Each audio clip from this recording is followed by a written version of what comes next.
Number 10. Robert Pattinson. Before he was Edward Cullen in Twilight, and before he was Cedric Diggory in Goblet of Fire, Robert Pattinson was an educated gentleman. At least that's what he likes to tell people. When he first moved to Los Angeles, he found it difficult to get work as an English actor. When he was brought into casting rooms, he didn't have the mountain of experience that some producers required an actor to possess. Eventually, he figured the easiest way to get work was to tell just a little fib. When they would ask him his background and what he had been up to for the past few years, he would tell casting directors that he had studied at the Royal Academy of Dramatic Arts, which is number 12 on the Hollywood Reporter's ranking of the world's best theater schools. He would follow it up with, "Oh, and after that, I went to Oxford." You know how it is. This worked for a long time until too many English actors who had proof of attendance began moving to the city. For a while, he admits to switching his methods to putting on a fake American accent, but that didn't work so well. Eventually, it was revealed by RADA themselves that Robert had never attended the school or even taken a tour. Man, he didn't even step foot in that place. At that point, he had already been casted in the projects mentioned earlier in the century, and his abilities as an actor have only gotten better and better over the years. And he's Batman now! He's only like the 6th one? I don't know, but still.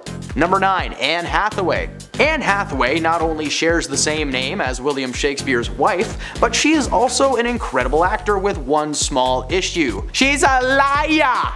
When an audition for Ang Lee's romantic drama Brokeback Mountain came up, starring Jake Gyllenhaal and Heath Ledger as the leading men, she told a little fib about her ability to ride a horse. Anne apparently received some key advice from her parents at a young age. She said her parents gave her a lot of gifts in her life, and one of those is that if you're ever asked if you can do anything by anyone, you say yes. You can learn anything in 2 weeks if you're motivated enough.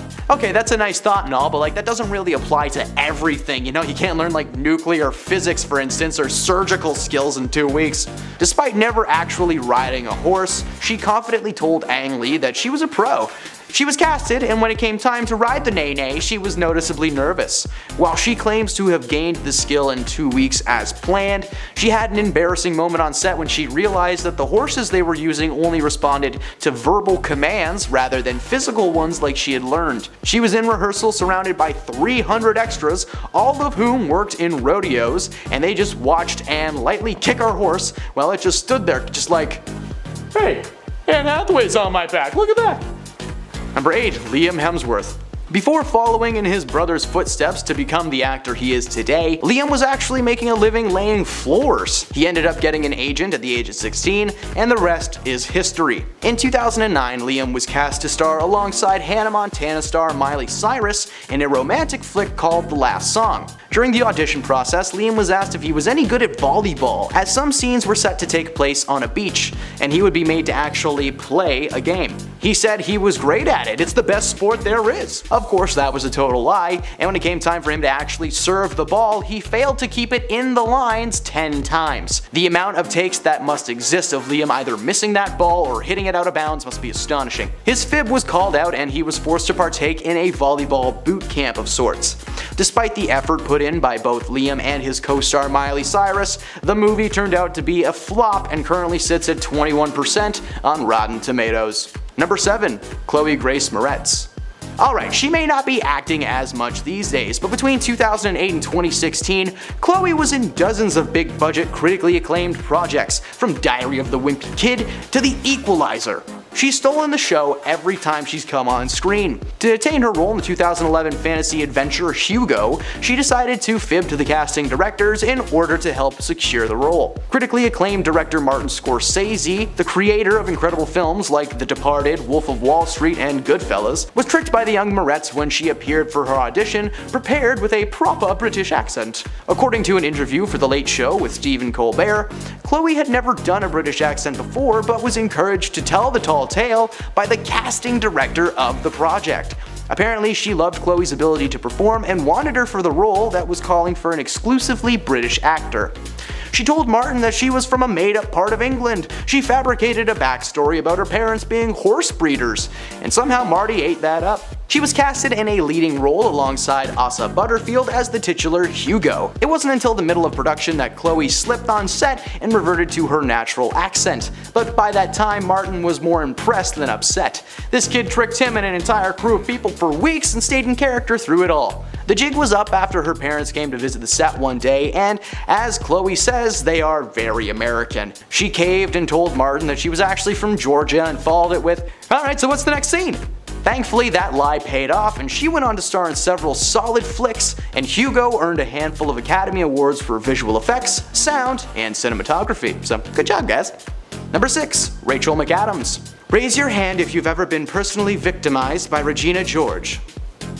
Rachel McAdams is a Canadian treasure known throughout the world as the pretty and plastic Queen Bee Regina George from Tina Fey's 2004 comedy Mean Girls, and I'm telling you, that thing still holds up to this day. She starred in a number of romantic and comedic flicks over the years, but she did once tell a fib to get a role in the film To the Wonder. The Notebook star was beyond excited to have a chance to work with director Terrence Malick, the creator of such films as The Tree of Life and Knight of Cups. When Terrence asked her how comfortable she was around horses, she replied, "Oh, I love them!"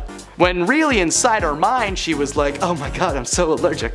She was of course casted in the film, and when it came time to ride the beast, she was unable to hold back her tears. Literally, she swelled up and started bursting at the seams. The production was halted in the middle of filming thanks to their main actor having a severe allergic reaction the minute she sat on a horse. Now I'm not sure what made Rachel think she'd be able to keep up that lie throughout filming, unless she was like huffing massive amounts of Mucinex and Benadryl in between takes. Like people are walking around, "Where's Rachel?" "I'm here." Number 5. Hugh Laurie. Dr. House, one of the most iconic TV characters of all time. Since debuting in 2004, the series followed the life of an antisocial doctor who specializes in diagnostic medicine, solving puzzling cases that come his way using his crack team of doctors and his wit. Hugh Laurie played the titular House until the show's cancellation in 2012. He didn't necessarily lie to gain his role, but he just let the audition tape do it for him.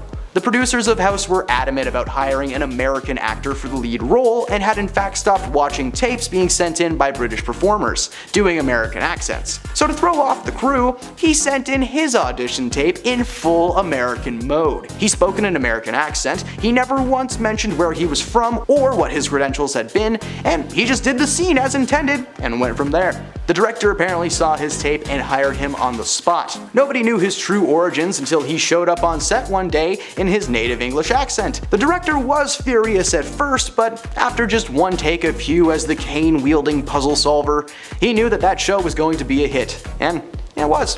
Number 4. Jamila Jamil. Many viewers may recognize Jamila from her iconic role as Tahani Ajamil from one of my favorite sitcoms, The Good Place. Despite delivering a wonderfully fun and at times heartwarming performance, Jamila actually had never acted on screen in her life before the project. She actually started out as an English teacher when she was approached by a producer in London to be a radio host. At first she was hesitant, but she said yes when she discovered that it paid 1,000 British pounds a day.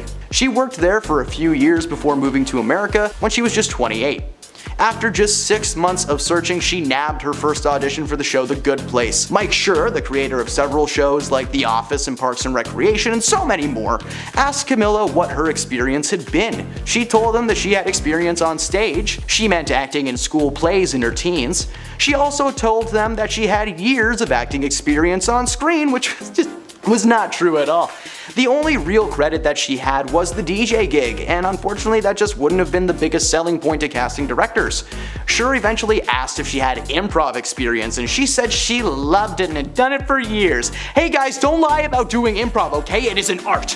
When she got the call that she nailed the audition and would be playing Tahani, the truth was only revealed after filming had begun, when Tahani told Mike the truth. She had little to no experience. Thankfully, Mike is a man who thrives on new faces. When he created The Office, Phyllis was actually a casting associate that Mike decided to put on screen, and she ended up being incredibly funny. And in case you haven't seen the show, fair warning, Jamila's gonna make you cry. Number 3. Lawrence Fishburne. Lawrence was just 16 when he auditioned to play the role of Tyrone Miller, aka Mr. Clean, in the cult movie Apocalypse Now, when in reality, he was only 14. Lawrence has gone on record saying that there was no way he was fooling anybody. Apparently the idea was sparked during a meeting with a talent agent who told him that he could easily pass as an adult. The movie was famously set back due to multiple on-set mishaps that actually led to Lawrence turning 18 on set, meaning that he was no longer lying to anyone and allowed to act. Apparently though, he was only really lying for like 2 days. After the director Francis Ford Coppola casted Lawrence, he was notified that the actor was in fact fibbing about his age just to get the role, but despite the logistical issues with having Lawrence on set, nobody confronted or even mentioned this until after the film wrapped production. According to Fishburne, the cast and crew had grown very close over the production, and to this day he considers that cast his family. Ah, dang it, why is the lesson here that the story is lie for what you love? Number 2. Laura Fraser. Laura is a Scottish actress who some viewers may recognize as Lydia Rodarte Quale from the hit TV crime series Breaking Bad. I don't know, I've never seen the show, I'm sorry if I mispronounced that. According to Laura, she was asked by the producers of the show if she had the ability to speak German, and she replied, of course I do, it's like the second language to me. Question came following the studio seeing her audition tape and just kinda confirming one thing before giving her the green light. While she wasn't fully lying, claiming to know basic sentences like hello and my name is, she was concerned with the content that she had just agreed to participate in. Of course, her character would say more complicated things than "Ich heiße Laura." Thankfully for herself, she had enough time before filming began to learn some more complicated words, including several of the lines that she had been sent by producers to review. As fans know, she delivered a wonderful performance, and if I hadn't researched it, I might have believed she just knew German, but there goes the magic of television, I guess. And at number 1, Daniel Craig. The James Bond star is actually one of many people who fib about this particular aspect of their skills, and that is, of course, horseback riding. For many years, Daniel would have professional rider on his resume, when in reality, he had never even ridden a horse. It wasn't until 2011 when he was cast in the sci-fi, let's say action flick, Cowboys and Aliens, that his skills were put to the test. Several sequences in the film required the utmost skill and focus, and when Daniel began the rehearsal process for these shots, it became very clear that he wasn't the accomplished equestrian that he had claimed to be. Ultimately, the team brought in professional riders and stunt doubles to take Daniel's place on screen. Joke's on them though, while Cowboys and Aliens ended up getting terrible reviews and bombed at the box office, Daniel was the only redeeming factor, and his career only got better from there. Anybody seen Glass Onion? It's wonderful. Starting off our list today at number 10, we have Barbie. Apparently for Margot Robbie, life in plastic isn't always fantastic, as the actress has revealed that her and her co-star Ryan Gosling, who plays Ken in the upcoming Barbie film, they weren't ready for the world to see them all dolled up in photos that went viral back last June. With Margot sharing on The Tonight Show that she was mortified of the photos when they were leaked to the press, she would also try to claim it was the most humiliating moment of her life. With both Margot and Ryan becoming the talk of the internet over the last year, with their photos being taken from set, featuring them wearing matching cowboy ensembles and roller skating down on Venice Beach in vibrant fluorescent outfits, with the actress trying to claim that she was hurting on the inside because hundreds of people were watching her. It would soon be known as a lie because many fans started to drop the fact that with the new Barbie movie dropping major Easter eggs that pretty much point out that the world is just an alternate dimension of the Wizard of Oz, and the fact any girl growing up's dream was pretty much to be a Barbie, it proves that if Margot really found the role that embarrassing, she probably would have just not taken on the project and passed it on to another talented actress who was willing to take the role if this was to fall into their lap. Number 9.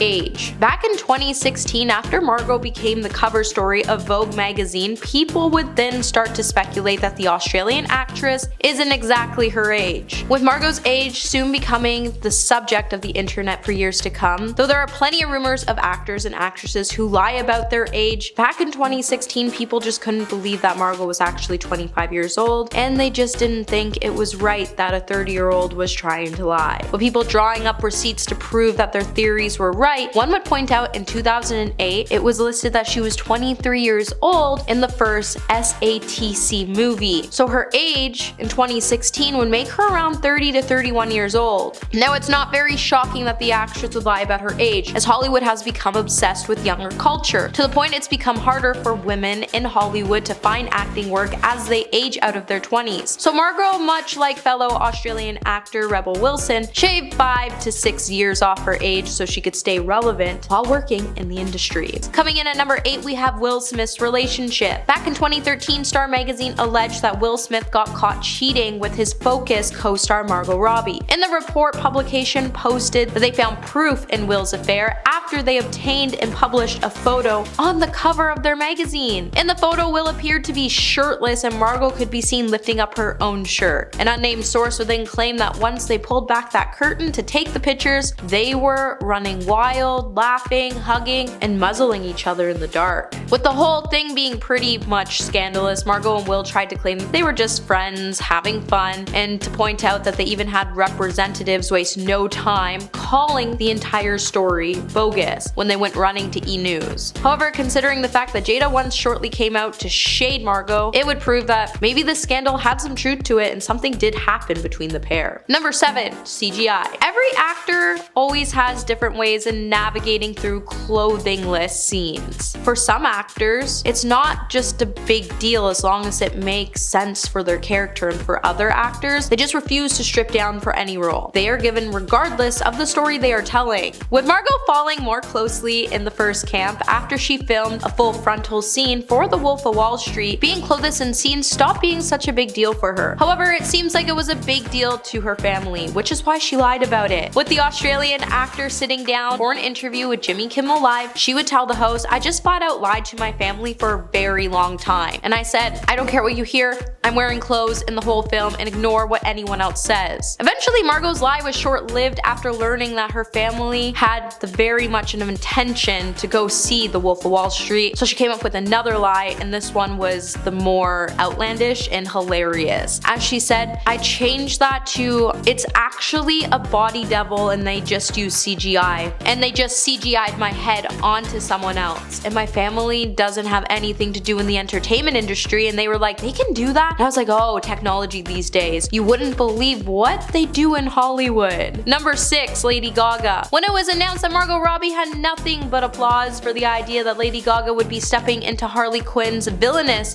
boots opposite of Joaquin Phoenix in The Joker 2, Robbie just couldn't keep her poker face when she came out to say, "It makes me so happy because I said from the very beginning, all I want is Harley Quinn to be like Macbeth or Batman, a character that gets passed from great actor to great actor." However, even while the actor may be saying these things in public and that it was such an honor for her to build such a strong foundation for Harley to now be one of those characters other actors can have a go at playing, and that she strongly believes Gaga will do something incredible with it, while the actor does believe Gaga will do an amazing job, she is furious on the inside that her time as Harley has pretty much come to an end, and now she has to play characters like Barbie just to stay relevant. To the point, inside sources have even revealed Margot is kinda hoping Joker 2 flops so she can convince executives to allow her to have another Harley Quinn movie and maybe bring Poison Ivy into the mix. Number 5, Box of Lies. When Margot Robbie made an appearance on The Tonight Show with Jimmy Fallon, her competitive side took on Jimmy and his box of lies. However, unlike other late night games experiences, she didn't come away anywhere near victorious. However, it turns out when it comes to lies, Robbie's actually pretty terrible, especially when she tries to come up with a really convincing lie for Fallon in the game.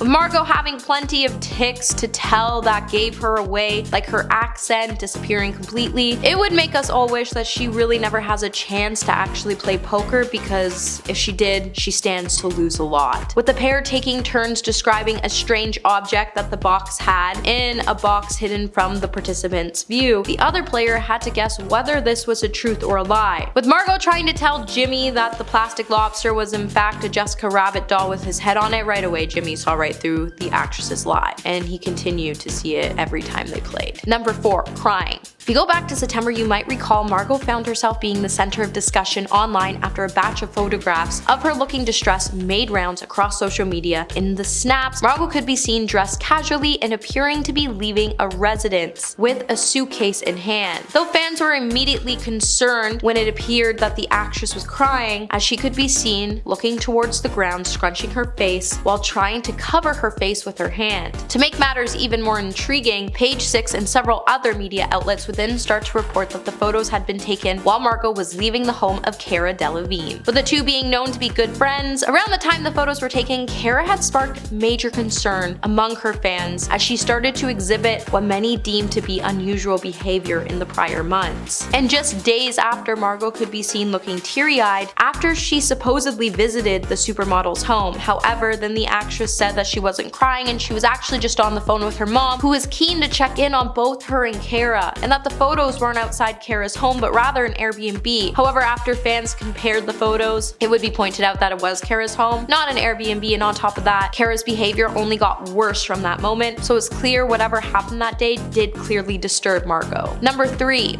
Won't date actors. Back in 2015, when Margot was on the cover of Marie Claire's March issue, in the accompany profile, she made a bold statement about dating fellow actors when she said, "I'm officially off the market. I made a conscious decision not to date actors. But not because I hate actors. That's a nasty generalization to make, and that's not the case. People take such interest in your love life when you have a profile that it puts a lot of stress on the relationship. So two people with profiles, I figured it's just double the amount of scrutiny, and I'd like to avoid it at all costs." However, just soon after she made the statement, she was soon spotted kissing a Swedish actor at the Sundance Film Festival. With neither making a comment about the incident, while the actor may have packed on the PDA, it doesn't necessarily mean that they were a couple. However, it does prove that Margot is definitely willing to give an actor a chance. But I think we all know she probably just made this statement because she really wanted Will Smith, and he just couldn't stay away from Jada. Number 2. Prince Harry.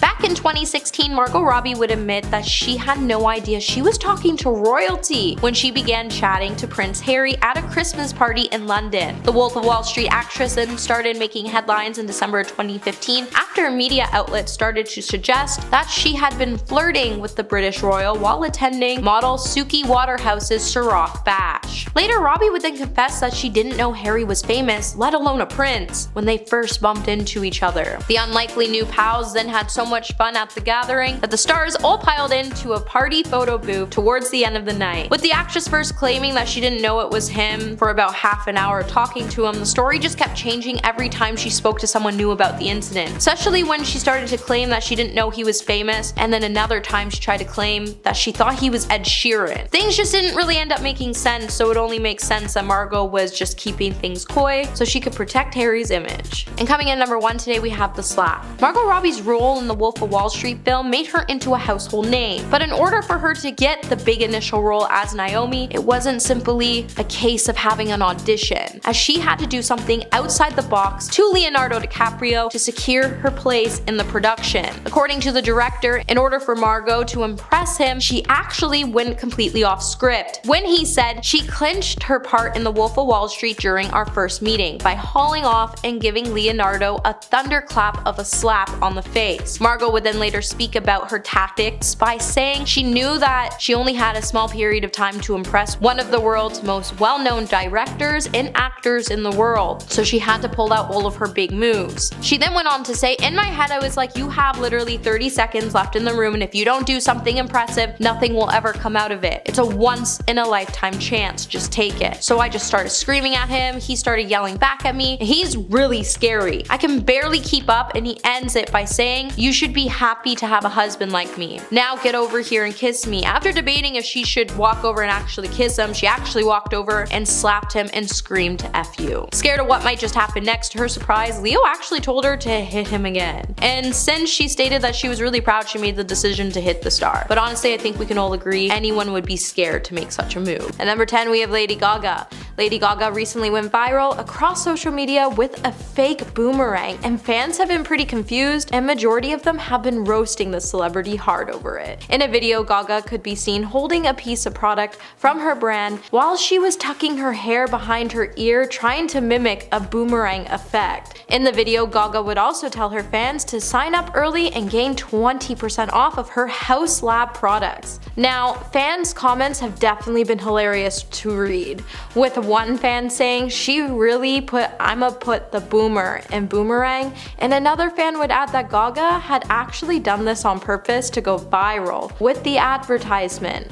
Given it wasn't the first time she's made a similar post, they would also note that she's a marketing genius, and they were definitely right about that. At number 9, we have Millie Bobby Brown. Millie Bobby Brown has finally decided to respond to the backlash she received after posting a video that showed her faking her skincare routine. After a video was posted on Millie's page back in 2019 of her demonstrating how she uses her vegan skincare line for teenage girls, Florence by Mills, comments immediately began to criticize the actor for pretending to use products such as her face mist, scrub, wash, and moisturizer.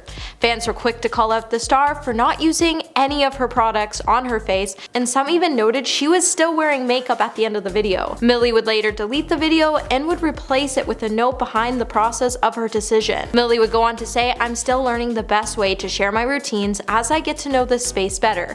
I thought doing a quick video of my replication of my personal process for the night was okay, but that's not how it was conveyed. However, if you hadn't had a chance to try her products yet, run out and grab some because it's pretty affordable and amazing." Hey Peaches, are you liking this video so far? If so, don't forget to give it a thumbs up. At number 8, we have Amber Heard. Okay, so Amber Heard never lied about using her own brand for promotion. However, she is still worth mentioning because she tried to lie about using Milani Cosmetics to win a court case. And Milani even called her out for her lies. During Johnny's and Amber's trial, Amber would claim that she would use Milani Cosmetics all-in-one correcting kit to cover up bruises. The only problem with her claims is that Milani's all-in-one correcting kit didn't launch until 2017. Milani would even post a TikTok video that the product wasn't even available before 2017 and highlighted that the actress was using it from 2012 to 2016. Now, Amber's attorney did not specifically name Milani Cosmetics in court, however they did hold up the kit and said Amber carried this exact one every day. At number 7, we have Addison Rae. Addison Rae was accused of trying to scam fans after launching a face mist that protects skin from blue light damage, just months after another influencer had to cancel a similar product due to backlash. Addison Rae would then release her own version and would say that her product was designed to guard and relieve the skin from blue light that comes from cell phones, computers, and TVs. Many were quick to say that Addison's product is a scam because there is still very limited evidence to prove that blue light is even harmful to skin in the first place. Most health concerns regarding overexposure to blue light relates to eye strain and vision problems, not skin. So the TikTok star should have opted to create her own line of blue light glasses rather than a product to scam her fans into thinking blue light actually damages our skin. At number 6, Selena Gomez. Selena Gomez was smart when she created her makeup line, but she failed to mention that you physically can't use her products with other products. So unless you're going to buy her whole line of eyeshadows, foundations, concealers, blush, bronzer, you won't be able to do a full face because everything is going to fall right off your face due to her formula. Since Selena Gomez's line, Rare Beauty, is a water-based formula, unless you're using a similar water-based formula, you're definitely going to have some problems getting your makeup to stay all day with a flawless appearance. So with her claiming that her product really holds up and stays all day, the statement's only partially true because in order for it to hold up all day, you have to purchase the whole line, and that's a hefty amount of money to splurge on all at once. However, with Rare Beauty using their resources to support mental health and bring mental health services to an educational setting, it's a brand we seriously can't help but support, as the products do what they claim and their impact is truly beautiful. At number 5, Rihanna. Rihanna's line, Savage X Fenty, has drawn in millions in investment funding because it has been lauded for its inclusive sizing and diverse marketing. However, Rihanna's company deceptively promotes discounts and prices that are only available to consumers who are part of the company's membership program, without clearly disclosing the fact when marketing the discount. When consumers flock to the site for the deals, they are automatically enrolled by the company into an extra VIP membership. And the company doesn't clearly disclose the terms and conditions, like needing to take affirmative action every month to avoid reoccurring charges. And some of these items listed on the site are already defaulted to VIP pricing, and they don't give an option to purchase it at a regular price. So if you add one of these to your basket, baskets, you're automatically being added to Savage X monthly membership plan. And the only way of knowing the membership will result in more charges is by clicking the small Learn More button, which will let you know you will be charged a minimum of $49.95 a month. So always read the small print. And number 4, Khloe Kardashian. Khloe Kardashian's clothing company Good American has been getting some ridicule on Instagram after some followers have accused the star of photoshopping images to make her products seem better than they actually are. When the reality TV star posted a photo on her Instagram lying on a mirrored floor, gazing at the camera, she would sport a pair of shape-enhancing skinny jeans. However, the page's followers quickly called her out because they forgot to Photoshop her reflection to match what they edited outside. Fans were quick to point out that they loved Khloe, but who is that? It just didn't look like her. And Good America, Khloe Kardashian, why are y'all doing homegirl like that? At least Photoshop her shadow. Goodness. The photo definitely ran in contrast to Good American's brand identity, as the company was designed for a curvier, stronger shape, but fans pointed out that how is your brand supposed to promote embracing yourself when they're caught photoshopping their advertisements? The lies were definitely real in this post, and it's definitely something we all didn't see coming, and we definitely won't be purchasing anything from this brand anytime soon. Number 3, we have Shay Mitchell. Shay Mitchell was slammed by her fans for making a makeup remover ad. In an obviously staged Snapchat video, the actress and Biore ambassador posted a video to promote the beauty brand's makeup remover. In the video, Shay would begin the clip by pouring the liquid onto a cotton round while saying, "I have obviously tried my fair share of makeup removers, but these are by far my favorite." She would then attempt to demonstrate the product's ability to remove waterproof makeup by swiping the pad across her own eyes. However, when she proudly showed off the cotton round afterwards, her eyeshadow and mascara were perfectly intact. One user would even call out Shay by saying, "She ain't even rub her eye, I'm crying," and another would say, "Why is she reviewing a skincare product with a Snapchat filter on?" And number 2, we have Elizabeth Holmes. When the CEO of Theranos, Elizabeth Holmes, lied about her blood testing machine's ability to run thousands of tests with just a single drop, a journalist would later expose Elizabeth's lie in a scathing article on her company. Before it all came crashing down, Elizabeth had won the trust of corporations such as Walgreens and world leaders.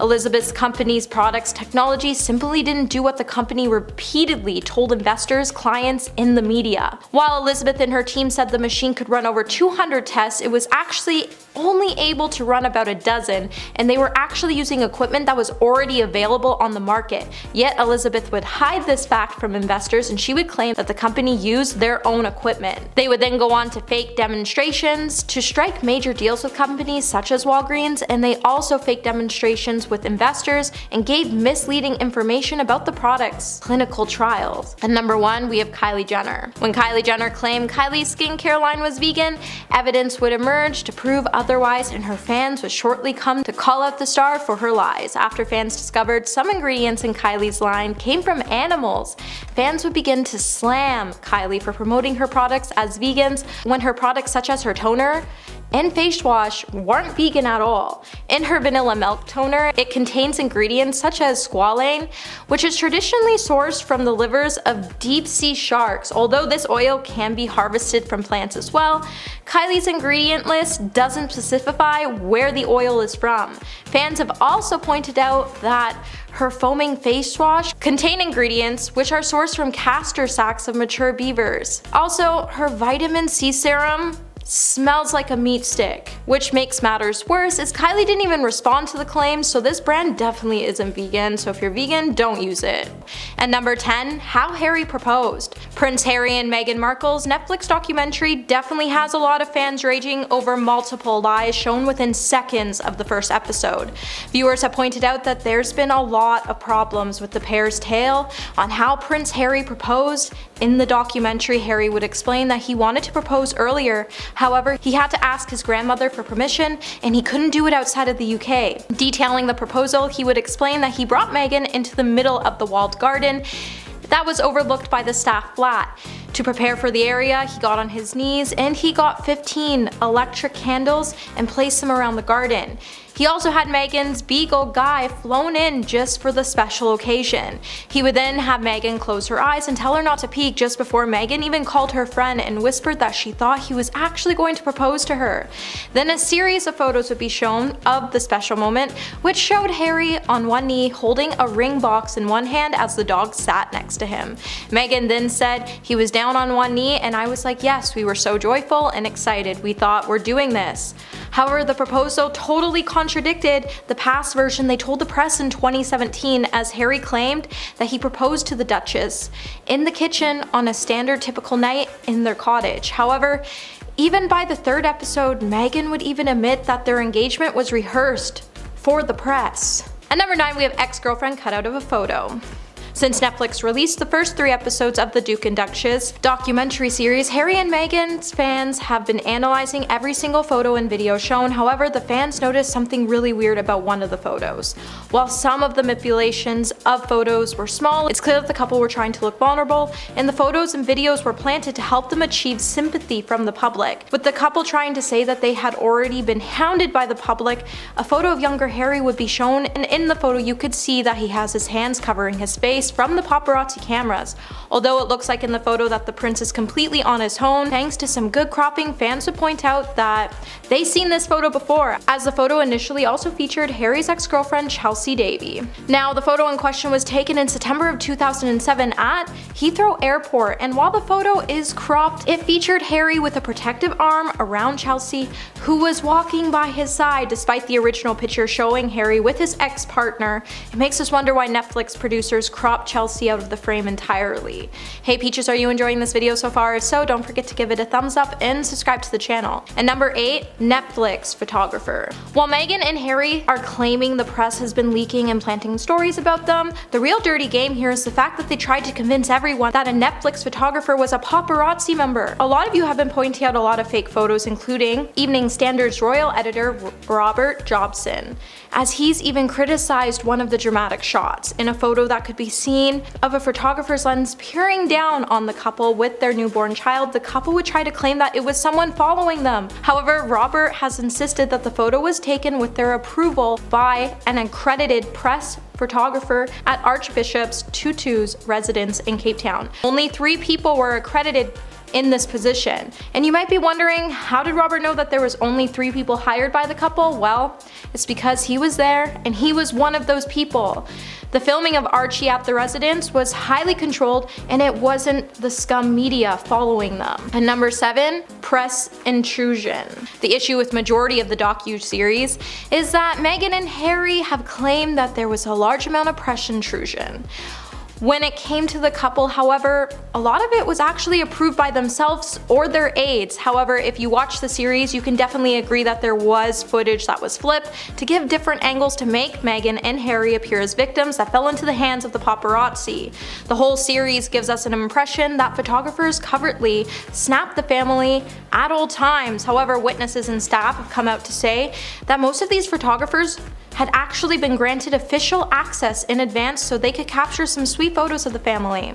With the use of phony photos, Harry and Meghan even tried to convince us that they were all blindsided by the media consistently, when that wasn't even the case. Even if it felt like press intrusion to the couple, even if it was approved by Netflix, they have declined to comment on suggestions that a lot of the footage was misleading. But it's definitely for sure that the couple was smart by making the documentary with Netflix, is because they weren't bound by UK's broadcast standard code, so they were allowed to use materials to mislead the audience.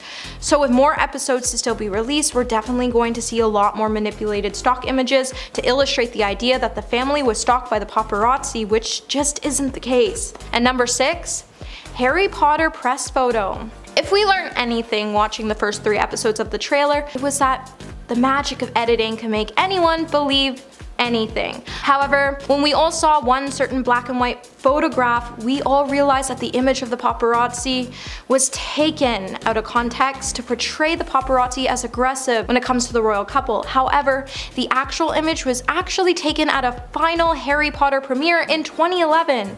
However, when the photo appeared in both the trailer and the series, while Harry was saying he was trying to protect his family, he was implying that he was trying to protect his family from the press, and that this is a huge group paparazzi that was actually following them and his family. However, this premiere took place way before the couple even met. It's actually kind of embarrassing that Harry and Meghan would use this photo to kind of claim that they were being stalked by the paparazzi, as the photo actually came from a Harry Potter premiere that happened way before they even met. Also, I think it's worth mentioning, no member of the British royal family was even present at the 2011 premiere of Harry Potter, meaning that this photo shouldn't even been shown in the first place, as it has no context to. And number 5, not knowing who Harry was. What hasn't changed is that Meghan is still claiming she had no idea who Prince Harry was. In the very first episodes, it explored the early days of Prince Harry and Meghan's relationship, and the couple would reveal that they met in July of 2016. When Meghan posted a picture with her friend, they would call Meghan and say, "Between you and I thought you might want to know that being newly single and all, I put our Snapchat on Instagram and Prince follows me. He called me last night and he wants to meet you. Might have to set you up." However, Meghan had no idea who the prince was before the day, and she's been claiming for a while now that she never did any research on the Queen or her relatives ahead of meeting Harry. However, it was definitely all a lie, because it's been proven that Meghan was actually obsessed with Princess Diana. She even had books about her, and she was already acquainted with one of the York girls through Soho House. So to say that she had no idea and knew nothing about the royals had to be one of the biggest lies Meghan told. And number 4, race claims. Now, this document definitely laid out some new allegations about Harry's family's disapproval of Meghan due to the color of her skin. However, a lot of people aren't buying her claims of racism, because in the beginning, let's face it, everyone loved Meghan, including the press, until it started to surface how Harry and Meghan were mean to castle staff, and how they even made one secretary quit due to their rude behavior. And then the whole world, including the palace, started to turn on them. One expert, Angela Lavin, joined TMZ on Monday to break down the new trailer for Harry's and Meghan's new documentary, and she explained that the whole situation was just one giant BS story told from the Sussexes' point of view to manipulate the world. Angela noted that she suspects that the couple keeps playing the racism card without pointing any fingers at anyone in the royal family, and without hard evidence, it's clear that it's all a lie. Harry has even said that there's been hierarchy of the family, and he claimed that they were always leaking stories about Meghan and him to support the family's ongoing conflict against Meghan. However, the real reason the family didn't approve of Meghan was because she was extremely rude to everyone, and there's even been clips posted by Daily Royal News where it showed Meghan being extremely rude to the Queen. And let's not forget all the staff leaking stories to the media about how they were treated by her. And number 3, Donald Trump's ex-lawyer. So now that the first 3 episodes of Harry's and Meghan's long-awaited Netflix documentary has finally been released, it has come under fire for using a lot of misleading videos and pictures. Also, let's not forget, a lot of people even stopped watching the series 11 minutes in because they were super sick of all the BS stories that it was giving. One short clip that was meant to highlight the couple's continuous relationship with the media is actually a stock photo of Donald Trump's former lawyer, Michael Cohen, getting into a vehicle to be transported to prison on May 6, 2019. In the footage shown in the trailer, you could see the cameras around the limo before it cut to a very tearful Meghan. However, experts would then point out that Meghan wasn't actually in the vehicle. Meghan and Harry are clearly impatient, and instead of trying to gather strong evidence to support their claims, they would try to manipulate footage to put blame on the royal family, and that just isn't right. And number 2, footage of Katie Price. While in the beginning of Harry's and Meghan's documentary, it definitely sparked fear among some of the royal family, as they were scared to see what Harry and Meghan would come up with that would damage the image of the family. However, with a bunch of exposed lies, all this film did was make the public hate Harry and Meghan even more. I think a lot of us raised our eyebrows when we spotted footage which appears to have come from Katie Price's court appearance. While Katie hasn't made a full comment of the clip, she did share a screenshot of a news report revealing that the footage was used from from her trial onto her Instagram story, revealing that she indeed did spot the footage. Viewers have had a lot of mixed responses to spotting the moment in the trailer, with some even asking Netflix why they use so much misleading images and clips to mislead the public. One user even said, "What the heck, Netflix? This enrages me that you're using so many fake images to stoke feelings. Shame on you." And at number 1 today, they're the only ones that know the truth. Now, if you watch the trailer or the 3 episodes, then you know throughout the whole thing the couple has been trying to claim that they are the only ones that know their truth. However, their truth would definitely be exposed for the lies it was full of. After watching the 3 clips today, fans have already taken to the internet to start reviews, and a lot of them have been pretty sarcastic. When Harry and Meghan claim that there is a hierarchy of the family, a lot of us had a good chuckle. One user even wrote, "I love the part when after spending 39 years in the royal family, Harry realizes that there is a hierarchy." Netflix would also try to crop a photo of the royal family when they appeared on a balcony on Buckingham Palace. The photo was placed to look like Prince William and Kate Middleton were in the center of the photo. However, a newspaper noticed that the arrangement of the family that day is not as it seems, as it's actually Queen Elizabeth II that was in the center of the photo before it was cropped. In the aftermath of all these accusations, it's certain that the royal watchers will be closely dissecting and scrutinizing all of the footage to come, so more lies will definitely be released soon.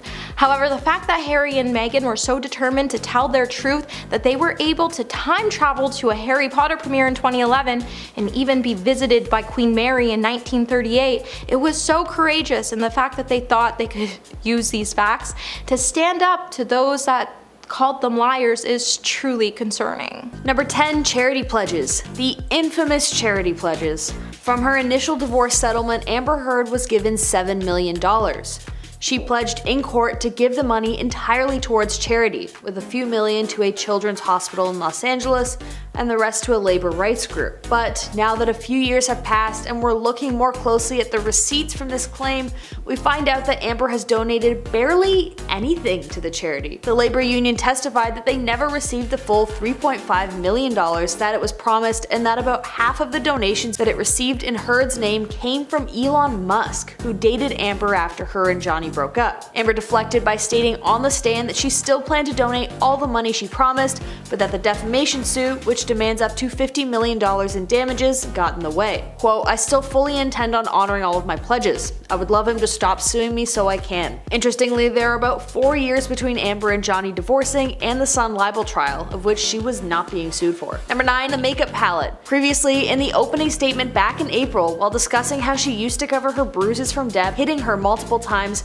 Amber's attorney held up a Milani Cosmetics color correcting makeup palette. She stated that Amber had used this makeup palette to hide her bruises after the onslaught delivery by Johnny to make sure that no one discovered her bruises and lesions. But in a now viral TikTok video, Milani Cosmetics themselves refuted this whole statement, saying that their color correcting palette came out in 2017. A full year after Amber had gotten a restraining order against Johnny. Johnny Depp supporters online used the issue to allege that Amber was lying about actually being hurt by Johnny during their relationship. But now that Amber is back on the stand, she was shown the same Milani Cosmetics palette and asked if she used it. She said she used something similar to it. Quote, "This is what I was talking about as a color correction palette, as a color correction kit. This is not obviously the exact one I used to carry, but I used to carry something like this with me all the time." Amber told the court that the makeup she did use she referred to as her bruise kit. She also explained that she would ice her injuries to reduce swelling, apply cream, and then put the makeup on. Quote, "The idea is that you want to counteract whatever color you're working with on the bruise. So first day of bruising, well, the immediate is red.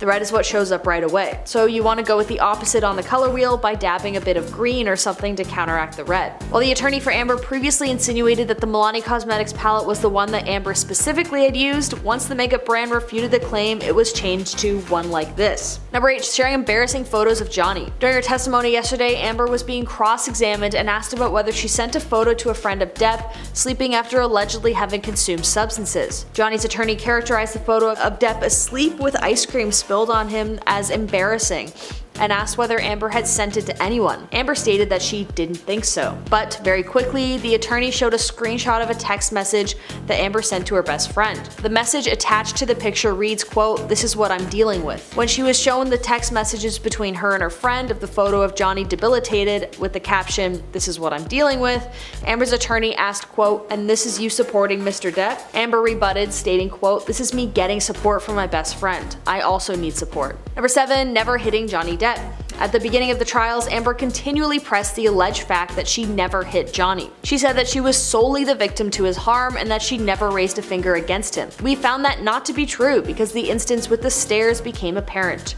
During one of their fights, Amber ran up the stairs with her sister. Allegedly, Johnny raised his hand to her sister, who got between the couple, and Amber hit Johnny to defend her. So the story changed from Amber has never hit Johnny to Amber has hit Johnny once in defense of her sister, who was clearly in a position of danger. According to Amber, her panic and fear for her sister came from the rumor she heard that Johnny had pushed his ex-girlfriend, Kate Moss, down the stairs during one of the fights back in the 90s. The rumor is absolutely not corroborated and could push the court in the favor of Johnny from Amber. Number 6. Hit Johnny Depp once. Okay, so the story changed from Amber has never hit Johnny to now Amber has only hit him once in defense of her sister. But that may not be entirely true because Amber was asked about a now viral audio clip recording of her on the phone with Johnny. In the clip, she states, quote, "I was hitting you. I was not punching you. Babe, you're not punched. You're fine. I did not hurt you. I did not punch you. I was hitting you." After she was asked about the clip, Amber changed her story once again to now admitting that she had hit him, but that it was in a provocative manner during a moment of intimacy. She said that Depp hit her in bed, and so she hit him back reactively. On the stand, she states, quote, "I hit his arms, his body as he was trying to prevent me from closing the door.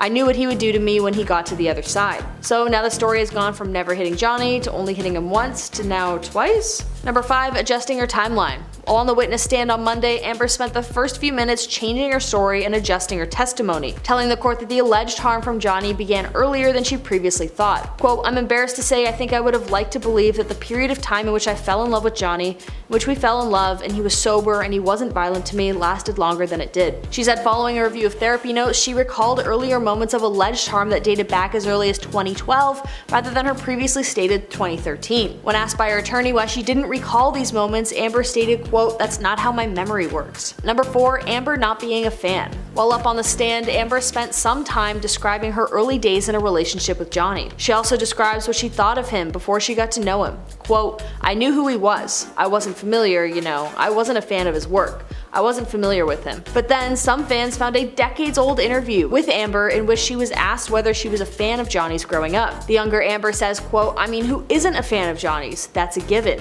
He's been a cultural icon and talented actor since I can remember." Number 3. Amber leaked evidence to TMZ. Previous testimony from the original 2016 divorce proceedings from Amber are currently under scrutiny as well. Allegedly, she may have slipped up while on the stand originally. During Heard's cross-examination in Virginia's Fairfax County Circuit Court on Tuesday, May 17th, the Aquaman star was shown footage of her 2016 deposition in which she discussed her divorce from Depp. She was heard in the video admitting that TMZ had been alerted about their divorce as well as her filing for a domestic violence restraining order against Depp, before awkwardly covering her face with her hands. Also at the original trial, Amber stated, quote, "I wanted to tell Johnny, or have him told by Jerry," the Depp's former bodyguard, "or someone who knew him or was close to him.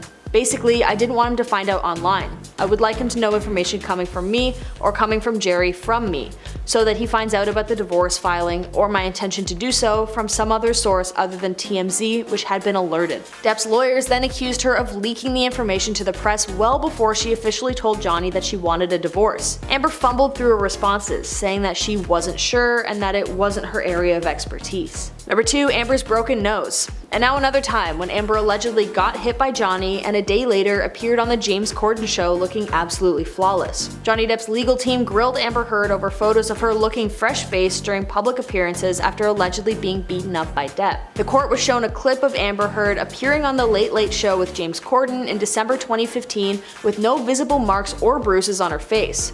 She previously told a court in her defamation trial that her makeup team had to work around the wounds and apply, quote, super heavy red matte lipstick to hide her bloodied lip. While I don't doubt the power of makeup, it's hard to hide visible swelling. Number 1. Amber has never hit anyone. While Amber Heard had previously claimed that she never hurt anyone before her relationship with Johnny, which required her to fight back to escape further harm, and in an act of self-defense, Amber's past shows a very different story. All the way back in 2009, she was actually arrested and charged with hitting her girlfriend at the time, Tasia Van Reed. In the end though, charges were dropped, but this isn't where the lie comes in.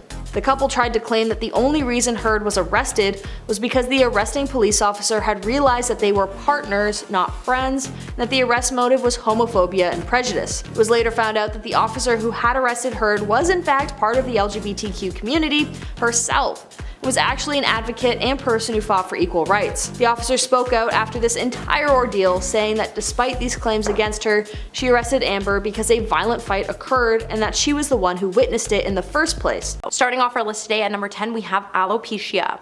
Just after the 2022 Oscars, the internet couldn't stop talking about the hair loss condition Jada Pinkett Smith is suffering from. With her journey of alopecia being openly documented, TikTok and Reddit users have gone on to prove that the star is lying about her condition. With users debating over images Jada has shared of her bald scalp when she was talking about her hair loss in a video shared on TikTok by Mariah Campbell, along with the caption, "Here is my celebrity conspiracy." The content creator can be heard saying, "I think she's completely lying about having alopecia because she's a cheater and wants people to focus on other things."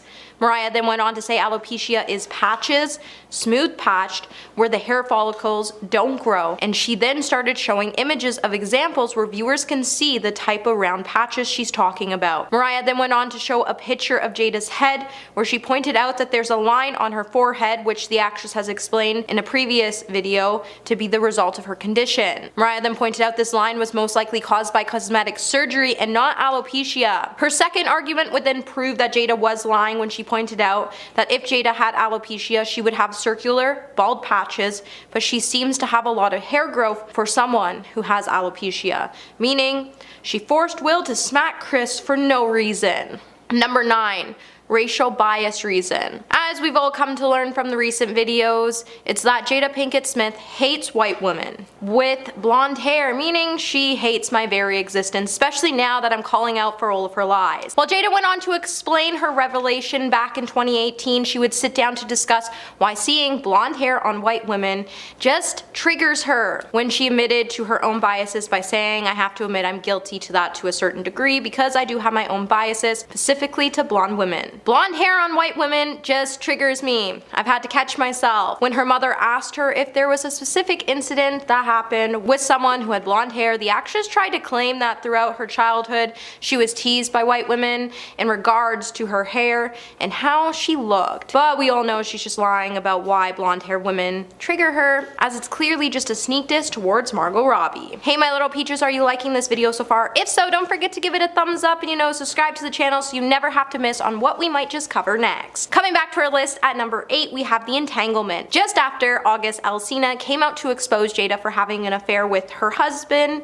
Will Smith, Jada Pinkett Smith would soon come out to deny the singer August Alsina's claims that they were in a long-term relationship for years while she was still married to Will. After August spoke publicly about being involved with Jada Pinkett Smith, reps would soon come out with a statement calling the claims absolutely not true. Shortly later, Jada would then head over to her social media accounts to state that there was a lot of pain that needed to be discussed and that she would be taking herself to her famous Facebook watch series, The Red Table Talk. During the conversation, we would learn that the entanglement was in fact true, despite what her representatives led the public to believe in the beginning when Jada admitted to the affair, and when it finally came out, it obviously was all lies, as she also claimed Will never gave the pair his blessing. However, August Alsina has nothing to lose when it comes to his affair, so why would he lie about the issue? Number 7. Forced to marry Will. Jada Pinkett Smith once said that she cried on her horrible wedding day during an episode on her infamous Facebook Red Table Watch series.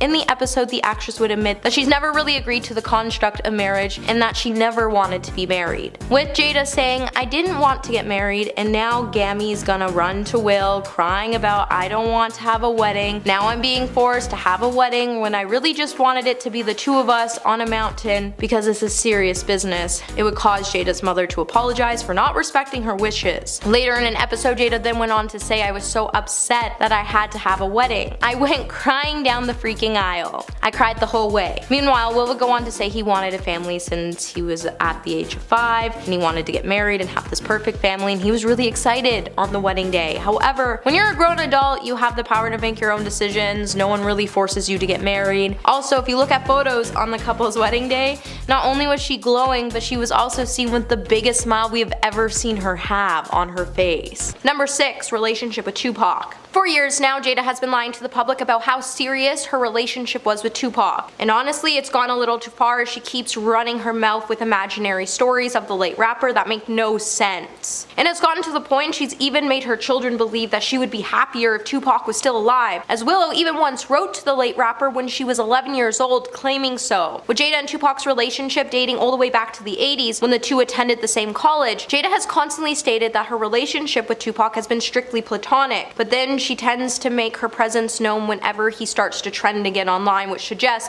that Tupac was more than just a friend. Especially since after Tupac passed away, his friends would come out to say how much Jada destroyed him when she left him for Will. And since a lot of Tupac's friends have been disgusted by the way she uses his name to draw attention to herself. Number 5, helped August. With Jada admitting that she had an affair with August Alsina, she would then go on to note that August was troubled during their relationship and that she was helping him deal with a lot of things.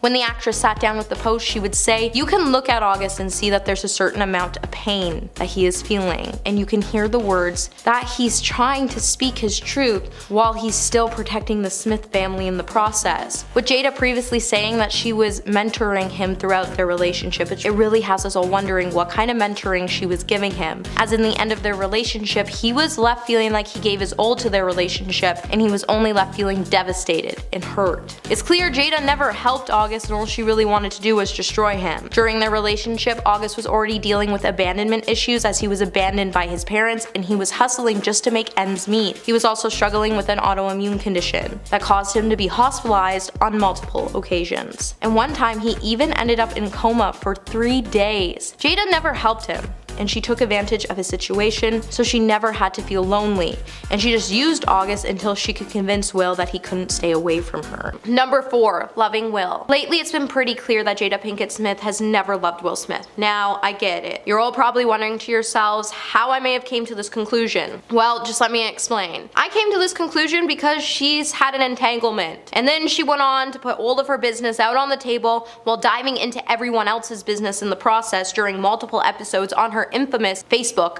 watch series, The Red Table Talk. But think about it. If Jada seriously loved Will, like truly loved him, she would have never let him run up on the stage and smack Chris. She would have never laughed about the overall situation, and honestly, Will would be happy, but instead they both look miserable with each other. So it shows that when she says she loves Will, she's truly lying to Will and herself. Number 3, discipline kids. Will and Jada have been very vocal about their decision not to punish their kids, as Jada strongly believes that their kids should have to suffer their own consequences and figure out how to dig themselves out of their own holes. However, this definitely isn't the case, as they have been exposed for punishing their kids on multiple occasions. The first incident is when Will and his ex-wife had to call Jada out for punishing Will's first son, Trey, to the point Will even had to put the actress in her place and pretty much told her that she couldn't punish a kid that wasn't hers no matter how he acted. The second being when police and social services started to investigate Will and Jada after photos of Willow started to go viral online, and it was stated that Willow was looking a little malnourished. And the third incident would be the fact that Jada also forced her kids to attend the New Leadership Academy, which happens to be a school she helped open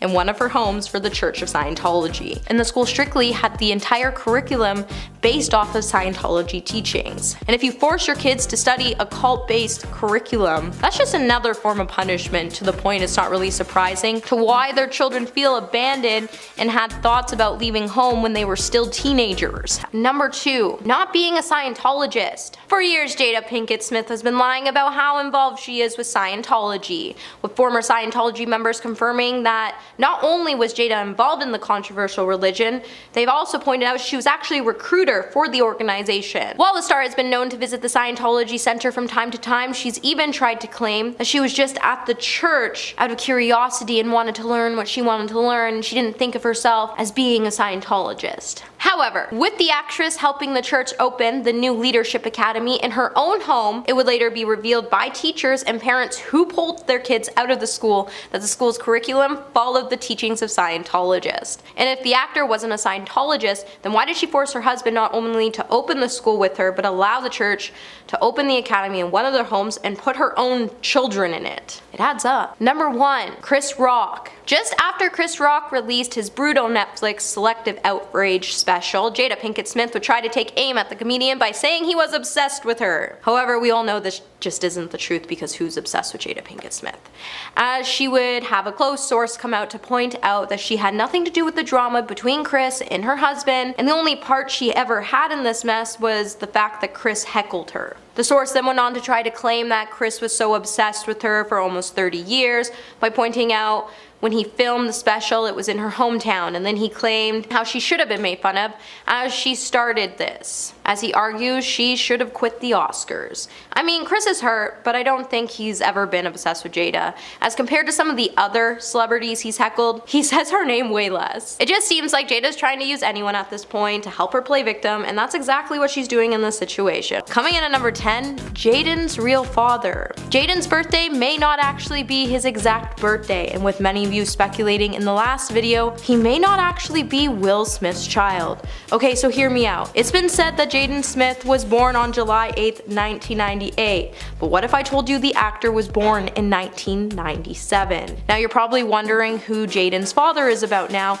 and if you haven't been able to do the math, just figure out that Tupac actually might be Jaden Smith's real father. Let me explain the math to you. So we all know Tupac passed away September 13th, 1996, and before he passed away, we know he was completely in love with Jada, and that Will was so jealous of their close bond. However, on top of Will's jealousy, something just doesn't add up when it comes to Jaden's birthday. With Jaden being born in July 8th and Tupac's passing being in September of 1996, just 10 months beforehand, it suggests that the Smith family covered up Jada's pregnancy for over a year before announcing she was pregnant, and then when the star actually finally gave birth, she kept Jaden's day a secret, so people wouldn't speculate that he was really Tupac's son. And she could keep this perfect family image, and if you don't believe me, just look at Tupac's photos and Jaden's photos, they look alike. Number 9, the bald head. So from the last video, a lot of you have been questioning to why Jada would shave her head if she didn't have alopecia. So after diving deep through all of your comments, I saw one of you mention that you knew Jada was lying for a while now, as she once told all of her followers that the reason she went bald in the first place is because her daughter asked her to go bald and she agreed. After then diving into the internet to see if the comment was true, I was shocked to find out this comment was 100% true, as Jada only started whining about her alopecia condition after the 2022 Oscars.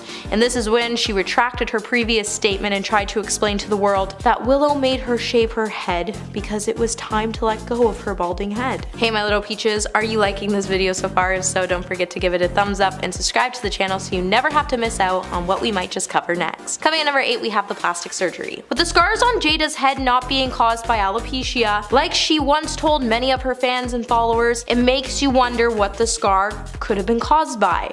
Well, with many theories circulating on TikTok, among the footage made would also be a video made by a hair surgeon named Dr. Gary Linkoff, in which he discussed Jada's alopecia. With the video now receiving over 1.2 million views, in one snippet Gary would address the scar that is on top of her head that she has pointed out on social media numerous times. While Gary went on to note that there isn't a single hair loss condition that he knows that could even cause such a linear scar marking of the hair loss she has, he would go on to note that he strongly believes that Jada may have had a brow lift done, as the purpose of this traditional brow lift procedure she has had done is to remove any sagging skin from the brow by pulling back towards the top of your head. And this is where her scar is resting in the typical incision that is done by this procedure. And it isn't really far-fetched in the slightest way to believe that she did in fact have this brow lift done. And the fact that we can still see the hair particles on her head to where the scar exists shows that she might just be trying to cover up her plastic surgery procedure. Number 7, the Oscar slap. With the infamous Oscar slap being what's been talked about for over a year now, makes us wonder if this incident is ever going to fade away. Probably not. With footage emerging from the Oscars online, it would show Jada Pinkett Smith had a really odd reaction to her husband Will Smith smacking Chris Rock on stage at the Oscars, which suggests that she forced her husband to make a stand for her. When Chris made a joke about Jada playing G.I. Jane because of her bald head, Chris was reportedly unaware of the actress being diagnosed with alopecia. So while we went on to laugh at Chris' joke in the beginning after he saw his wife roll his eyes, things quickly took a sharp turn for the worse.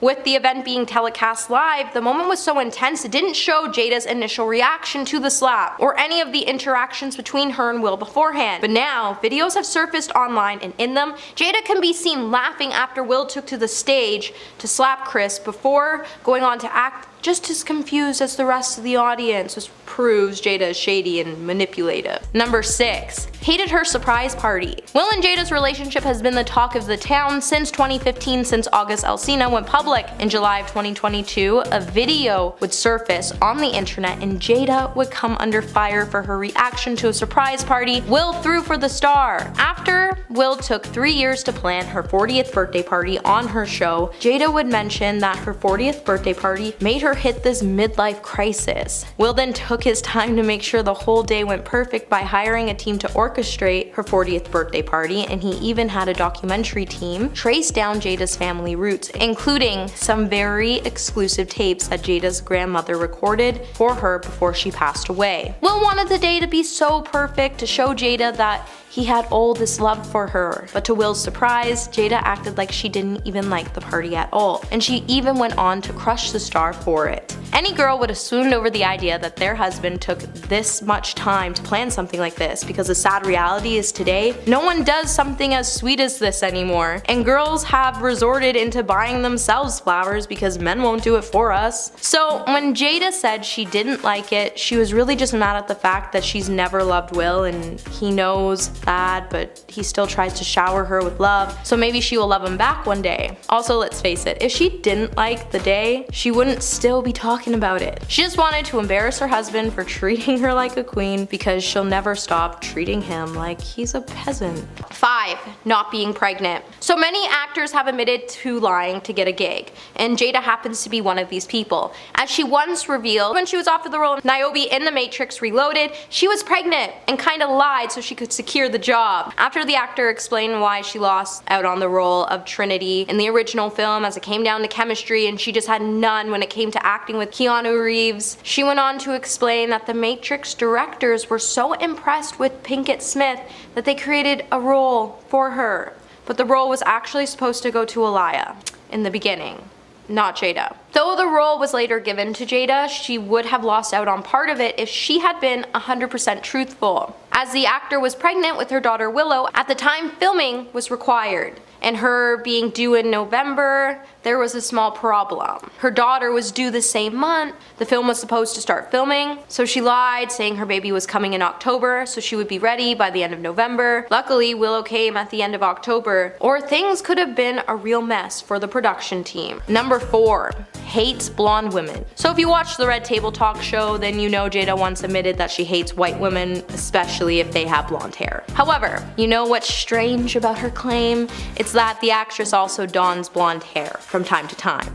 With Jada claiming that she only hates blonde white women because they bullied her in high school, it made us all look back to think about how many blonde girls we actually went to high school with. There's not that many, okay? Maybe like 3 to 4 in your whole class, let alone your whole school, depending where you are. Moving on. If blonde hair really triggered her, then why has she gone on to don the same look? Because if she truly had this trauma, when it came to blonde hair, we probably wouldn't see her donning these looks. Not to say that she hasn't been bullied, but I strongly believe that everyone has been bullied at some point in their life, but she just definitely doesn't have a bias towards blonde women, and it's clear if she does, she likes to become the people she hates. Number 3, being a good parent. For years, Jada has been trying to convince the public that she nailed the whole parenting thing, and that the way she approaches things as a mother is how every mother should be approaching their child. However, when Jada brought her children, Jaden and Willow, on the Red Table Talk, they would open up about how hard it was for them to have Jada and Will as parents, and how they found it difficult to grow up in a famous family. To the point her kids felt like there was seriously not enough support when it came to their artistic careers, and they wished that their family could have noticed they were struggling and gave them support. Instead of admitting to the problem, Jada then went on to blame the whole thing on Will Smith for noting that they had different parenting skills due to the fact that they grew up with different backgrounds. But how you grow up shouldn't affect the way you parent your children, as we all have control over our own actions, and people can't affect that. Number 2, loves her family. I strongly believe that Jada has never really truly loved her family, because let's face it, the only one Jada can ever love truly is herself. Have you ever noticed when Jada's family brings up their problems, she can't just wait to bring them onto her infamous Facebook watch series, so she can discuss all the details about the problems within it, and it makes it look like she isn't the problem in many of these issues. It just seems like Jada knows her career isn't going anywhere, and in the process of her realization, she knows she has to rely on her famous family and their personal issues to make her famous. As not only has Jada exposed her family, but in the process she has lied, manipulated, and belittled her family to show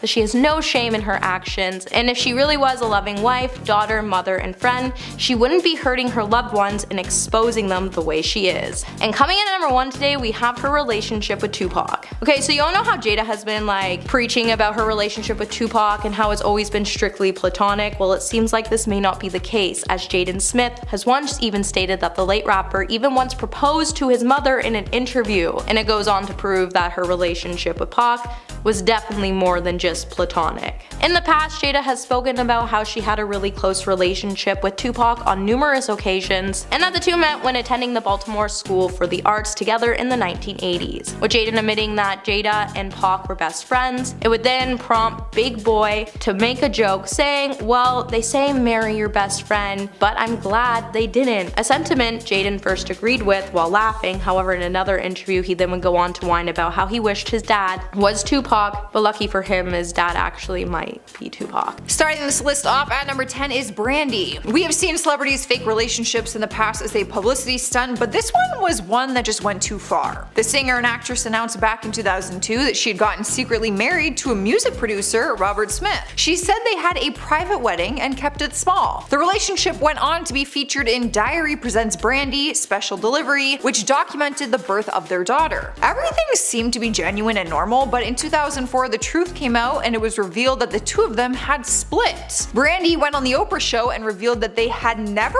actually been married in the first place, and said that they lied. She was 6 months pregnant when she had gotten married, and she only lied about it because she didn't want people to judge her for having a child without being married. She ended up using her Oprah interview to issue a public apology. Is that forgivable? I mean, I don't care. What difference does it make? But I guess in the special, the show she had, it was all about their marriage and like baby, and it's like, you're not even married. Up next, number 9 is Jussie Smollett. His big lie was one of the biggest scandals in Hollywood in 2019, and it is still ongoing. Back in January of 2019, news articles started flooding with headlines that Jussie was involved in a hate crime after being attacked by 2 men. The reports claim that he was attacked with a rope around his neck and that they poured chemicals on him while yelling homophobic slurs. The 2 suspects were arrested, but in court they revealed that it was all set up by Jussie and showed a check that he had paid them to stage the entire thing. On February 21st, he was arrested on suspicion of filing a false police report and was charged with 6 counts of lying to police, all of which he pleaded not guilty to. But prosecutors ended up dropping all the charges. However, the Chicago police argued that he got away with it because of his celebrity status, so an investigation was opened and he is now set to head to trial. As of right now, at the time of this recording, reports say his lawyers have been given an additional 2 weeks to prepare their arguments. The tea. Swiping the number 8 spot is the White Stripes. Jack and Meg White were adored as band members in the famous rock band, but people thought they were siblings because that's what they told everyone. Turns out that is not true at all, and they were actually once married. A marriage license surfaced online revealing they were married from 1996 to 2000. At first, the two of them denied the license was real and kept the whole sibling story, but then it was revealed to be real. Seems like a strange thing to lie about, in my opinion, right? Apparently the reason they lied is because they didn't think they would be taken seriously as musicians if they were a couple in the band, so they just told people that they were siblings and stuck to it. But how awkward would that have been if someone caught a picture or something of them kissing or holding hands or something? I don't know, I felt like that's so risky. Moving on to number 7, we have Kim Kardashian. She has been called out on numerous occasions for photoshopping her pictures, but it seems she took things a little too far in her latest Skims campaign. She released her ad for her shapewear brand Skims, and Kim can be seen drawing a finger over her hips and down into the dip of her waist. But as her finger trails down, it distorts and squiggles across the curve of her body. Immediately, people started calling her out, saying that there was a huge Photoshop fail and that it was very obvious, and questioned how she's selling a shapewear brand if she's going to sell it by photoshopping her body. Kim personally avoided the whole scandal like the plague, but her team removed the ad campaign and released a statement saying it was, I quote, an error as a result of the video losing its quality during the uploading process. No one bought that excuse, which was a straight up lie, because I work in film and I've had videos edited and I've edited videos and I've exported them, and that does not happen, even in the quality of the processing. Come on now. It didn't glitch anywhere else, just when she did it on her waist, y'all. Cruising into number 6, we have Lance Armstrong. The wildly successful athlete was caught in the most sophisticated and successful doping program the sport has ever seen, according to the US Anti-Doping Agency. People were shocked when the news first broke, but he later admitted it during his interview with Oprah that he in fact had been taking substances. But there was much more to it than just him taking them. He was involved in a professional doping program. He was stripped from his cycling titles and dropped by all of his sponsors, including Nike Inc. and Livestrong, and he was also banned from professional cycling races altogether. He ended up reaching a $5 million settlement with the government, but his career has never been the same since. In 2020 though, fans got to learn a lot more about the situation when a documentary called Lance came out, so if you're wanting to learn more on his career, the scandal, everything, go check that out. I've been intrigued. I have not, because I'm busy, but I have been interested.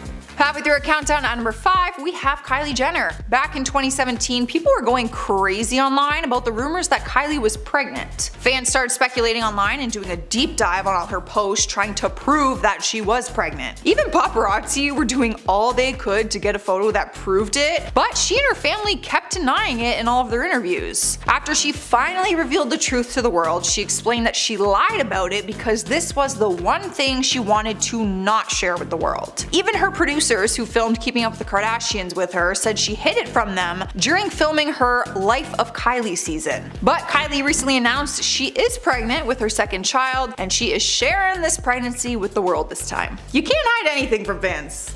Or paparazzi. They always find out. In spot number 4, we have Brian Williams. The journalist, who is the father to actress Allison Williams, repeatedly told a story that claimed while he was on a reporting trip to Iraq in 2003, he was riding in a helicopter that came under fire and had to do an emergency landing. The story was believed every time he told it, until soldiers who were actually in the helicopter he was referring to came forward and told the truth. They revealed that Brian was not actually in the helicopter with them and said that he and his crew had actually arrived on scene about an hour after the helicopter performed its landing, which is obviously a very different story than the one that he was telling people. After being caught in the lie, he immediately apologized and claimed that he must have made a mistake and gotten his memories of the day mixed up. How do you— come on. Oh, I just thought I remembered I was on this plane that went into flames. Like, give me a break, people. Taking over the third spot is Ed Sheeran. Now this one isn't as serious as the last one, but it is very funny. Back in 2016, he was sporting a new look that involved a cut on his face. When asked what had happened, he claimed it happened at a party with James Blunt and Princess Beatrice. Apparently, James jokingly asked Beatrice to knight him, and when she grabbed the ceremonial sword, she accidentally cut his face in the process. It seemed like a very random and strange story, but people believed it because hey, weird stuff happens at parties all the time, especially when there's alcohol involved. But a year later, James spilled the beans about what really went down and admitted that the whole story that Ed told was a lie. Turns out Ed was just drunk and he was messing around and accidentally cut himself. He said that they thought it'd be really funny to make up this crazy fancy story, and then when people actually fell for it, they just stuck to it. And if you're wondering, Princess Beatrice had nothing to do with it, she was just randomly thrown into that story.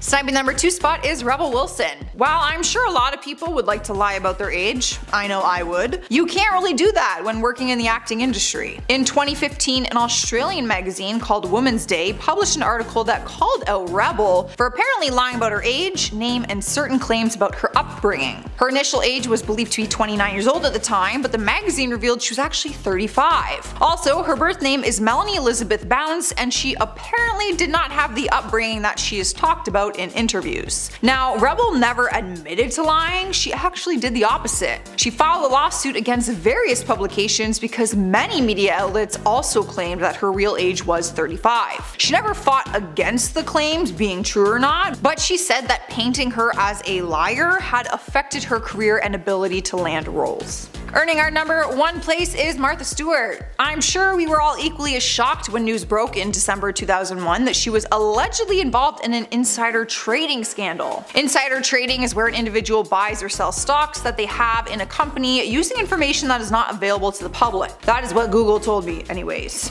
Don't quote me. An investigation was launched after she had denied being involved in anything, but it turns out that she was lying. She repeatedly denied doing any wrongdoing, claiming that she had an agreement with her broker to sell the shares if they went below a certain price, but that was proved to not be true. Martha ended up getting charged with security fraud, obstruction of justice, and conspiracy. She was sentenced to 5 months in jail and 5 months of house arrest after that, and 2 years probation, and later had to pay $195,000 to settle a civil case with the Security and Exchange Commission.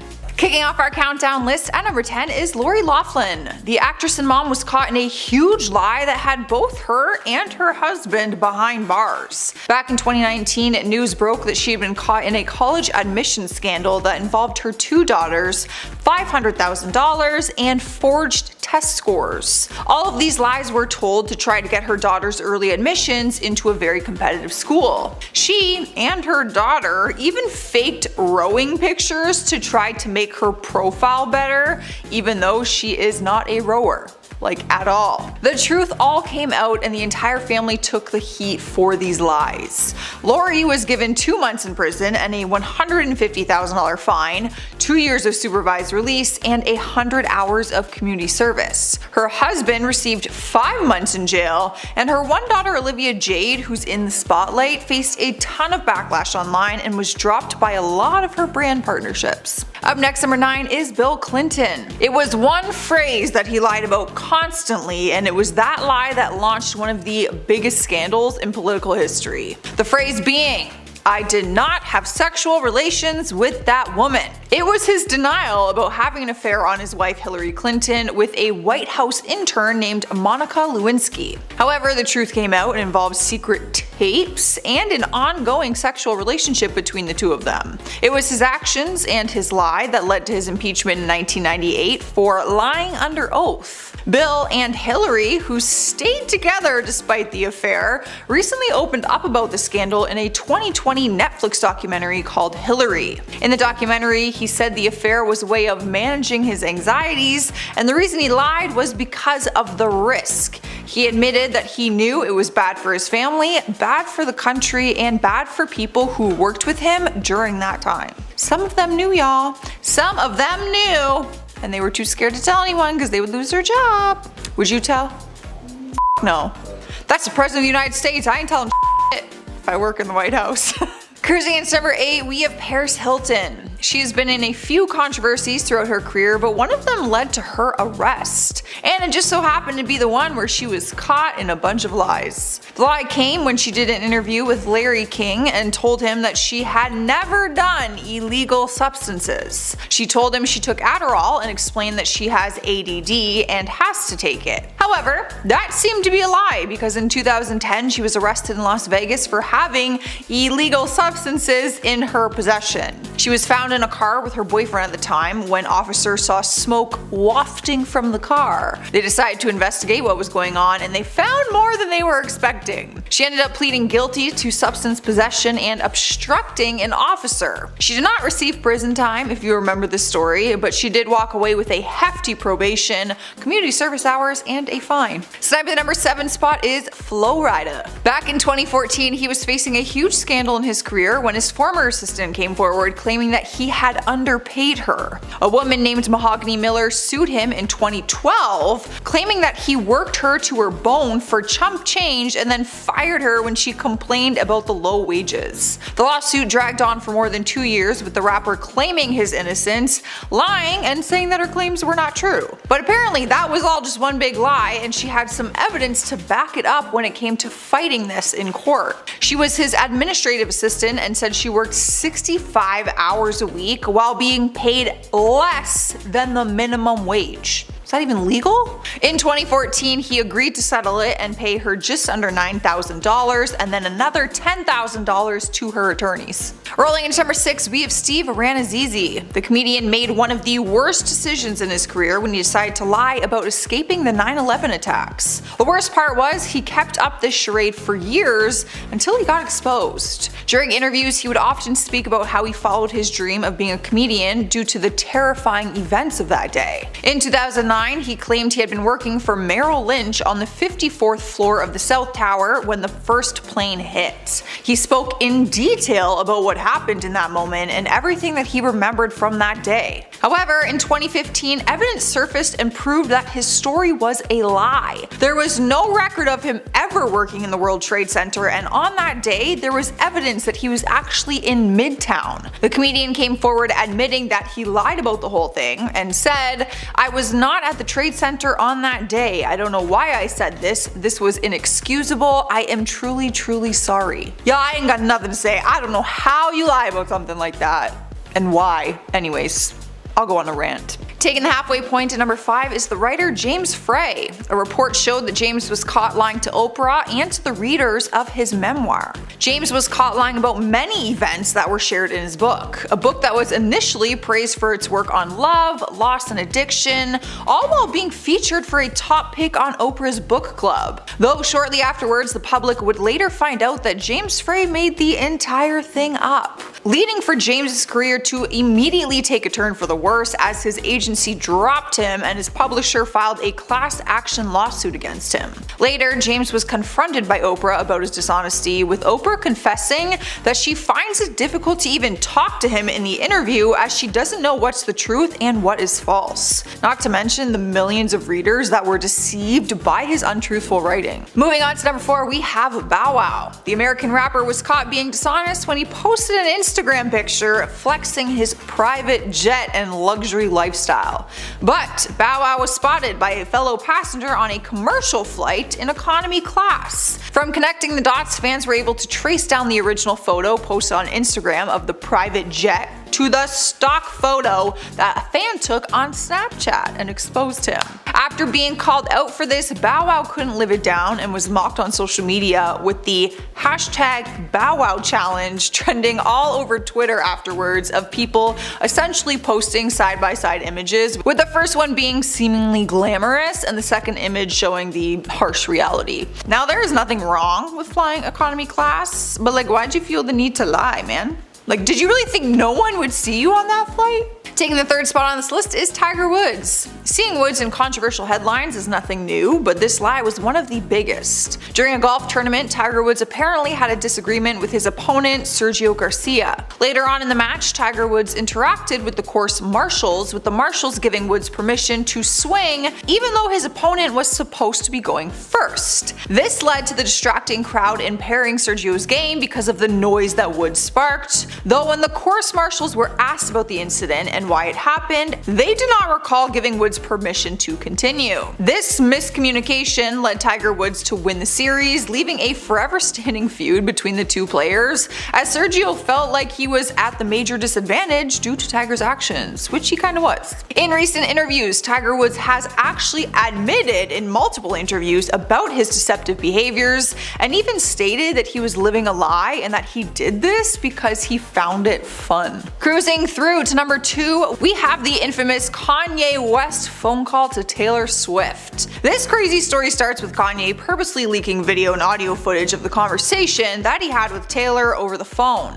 The leaked footage made it seem like Taylor gave full permission for Kanye to use the line, I quote, "I made that boop famous" in one of his new singles. But in reality, Kanye never actually read that line to Taylor, and he put the explicit lyric in his song without her consent. After Kanye leaked the edited conversation to the public, many people were quick to send Taylor Swift an absurd amount of hate, claiming that she was in the wrong because in the audio Kanye leaked, she was clearly fine with being mentioned in the song that way. Though nearly 4 years later, the truth would come out with the full unedited conversation being actually leaked, with this version showing the full story and how Taylor never actually gave permission to Kanye. And during their phone call, Taylor clearly felt uncomfortable when asked if it was okay if she would be mentioned in the song, but Kanye did not seem to care as he proceeded to make jokes about it. With the shocking news that Taylor was wrongfully accused this whole time and undeservingly given hate by millions of people on social media, many felt instant sympathy for her. I did, but I never believed Kanye anyway.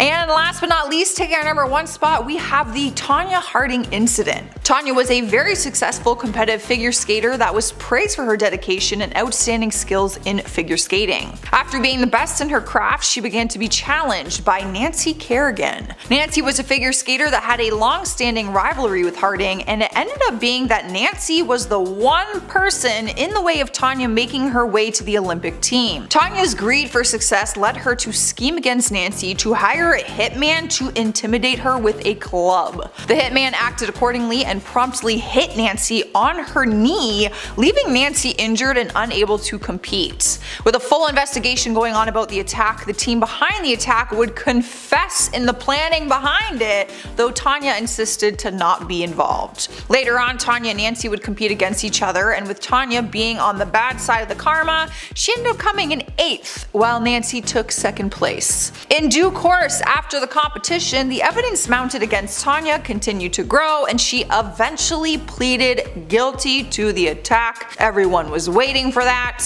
leaving her with her figure skating titles taken away from her, and she was banned from the USFSA forever. Y'all, this documentary or movie or whatever is actually really interesting. You should go watch it.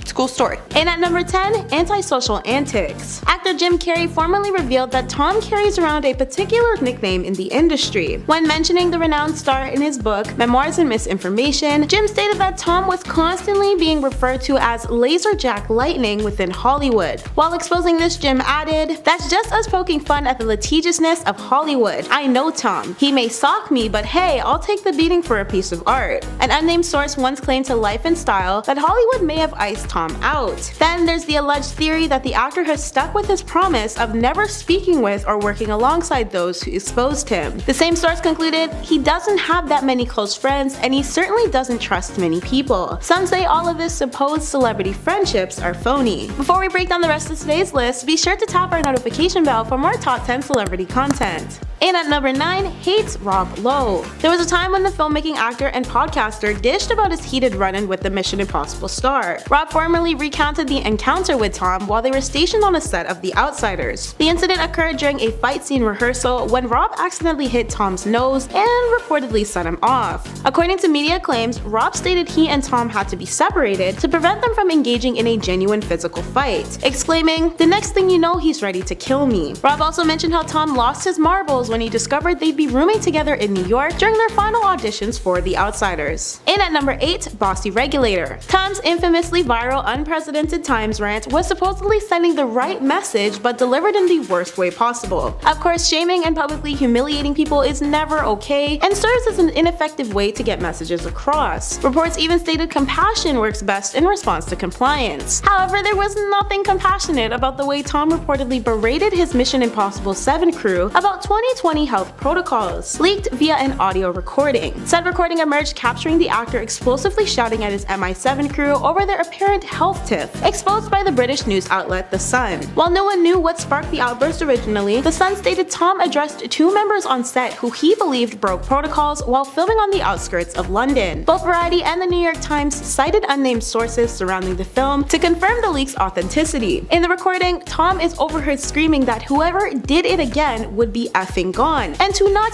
ever do it again. Tom further appeared to inform the crew via the audio that Hollywood relies on films similar to theirs to keep the industry thriving. In at number 7, Lies About Lies. Everyone knows, or at least thinks they know, just how deeply Tom's involvement in the whole Scientology stuff is and whatnot. But he'll be the first to debunk these practice theories, despite media evidence possibly working against him. According to Vanity Fair, and frankly just about every other publisher, Tom was using his status in Scientology to find a lifelong partner. But ask Tom or anybody in his inner circle and they'll straight up tell you it's lies. Back in 2012, Tom's representative lawyer, Bert Fields, spoke to ET in response to a then new Vanity Fair article which claimed a low-down Scientology project was crafted as a way to help the star find a partner, calling out the article as being long, boring, and false. The then new VF piece alleged that back in 2004, before Tom's marriage to Katie Holmes, members of Scientology geared up on a top-secret mission led by Shelley Miscavige, wife of Scientology leader David Miscavige, to scout out a girlfriend for Tom, involving an elaborate auditioning process. The article further detailed some rather harsh treatment Nazanin Boniadi allegedly faced after being selected to date Tom between November 2004 to January 2005. Scientology spokespeople denied all claims of the project existing, and both Tom and David declined to be interviewed by the outlet. However, the church did respond to Paul's claims, insisting he and Nazanin were part of a group founded by self-admitted liars who are anti-Scientology and repeatedly sold off stories to top bidders over the years. In at number 6, Labor Work Scheme. Across the last decade or so, a handful of ex-members belonging to the Church of Scientology have spoken out to blame the group for inappropriate misconduct, among several other allegations, and Tom seemingly centered right around the bad press. Back in 2013, a total of 15 Scientologists allege how Tom took repeated advantage of members while only paying them a single dollar per hour to complete endless tasks. Reports included their leader ordered them to complete the renovation of his Beverly Hills home back in 2004, to oversee the construction of a large custom motorhome for crews within 5 months, and to assist in the process of customization and construction for a reserved limousine for the actor. Former high-ranker Scientologist Amy Scooby once detailed her jobs of locating workers of the church to maintain their positions of nanny, cook, and maid. In at number 5, celebrities avoid him like the plague. According to reports, numerous celebrities allegedly maintain distance from the actor regularly. An unknown insider once claimed that the reason why celebrities keep Tom at arm's length is that whoever gets close to him is encouraged to convert to Scientology. Obviously, this tactic was dubbed as creepy and overall invasive. But apart from the church's recruitments, many others have been open about the tales of Tom's overgrown temper tantrums and overall questionable behavior. Due to this, and probably a bit more, Tom allegedly relocated to London at one point and has remained rather private about his very public life since. A source even backed up these claims by once saying, "Tom's star status is taking a hit. He's definitely at a crossroads in his life." In at number 4, divorce patterns. Throughout his life, Tom has had 3 divorces under his belt, all of which ended in messy headlines and he said she said media games. Reports have described the insane similarities between his former spouses and the way they've all ended too. Allegedly, Tom has a bad habit of allowing history to repeat itself, as there have been reported patterns shadowing the actor from every one of his splits with his ex-wives. From Mimi Rogers to Nicole Kidman and Katie Holmes, many netizens chalked their scenarios up as an odd coincidence that his marriage to them ended at the specific age of 33. However, others noted that 33 is a rather significant number for Tom's Scientology practice. Outside of that theory though, there have been other less wild suggestions for the exposed pattern, which is simply just Tom having a preference for dating women under 33 and sticking to that no matter what. In at number 3, the height debate. Tom has never been one to lie about his height specifically, but it's been detailed that Tom's height has been yet another exposed secret within the industry. A 2020 article published by The Things released a theory which may have proved Tom's height has been one great big fib.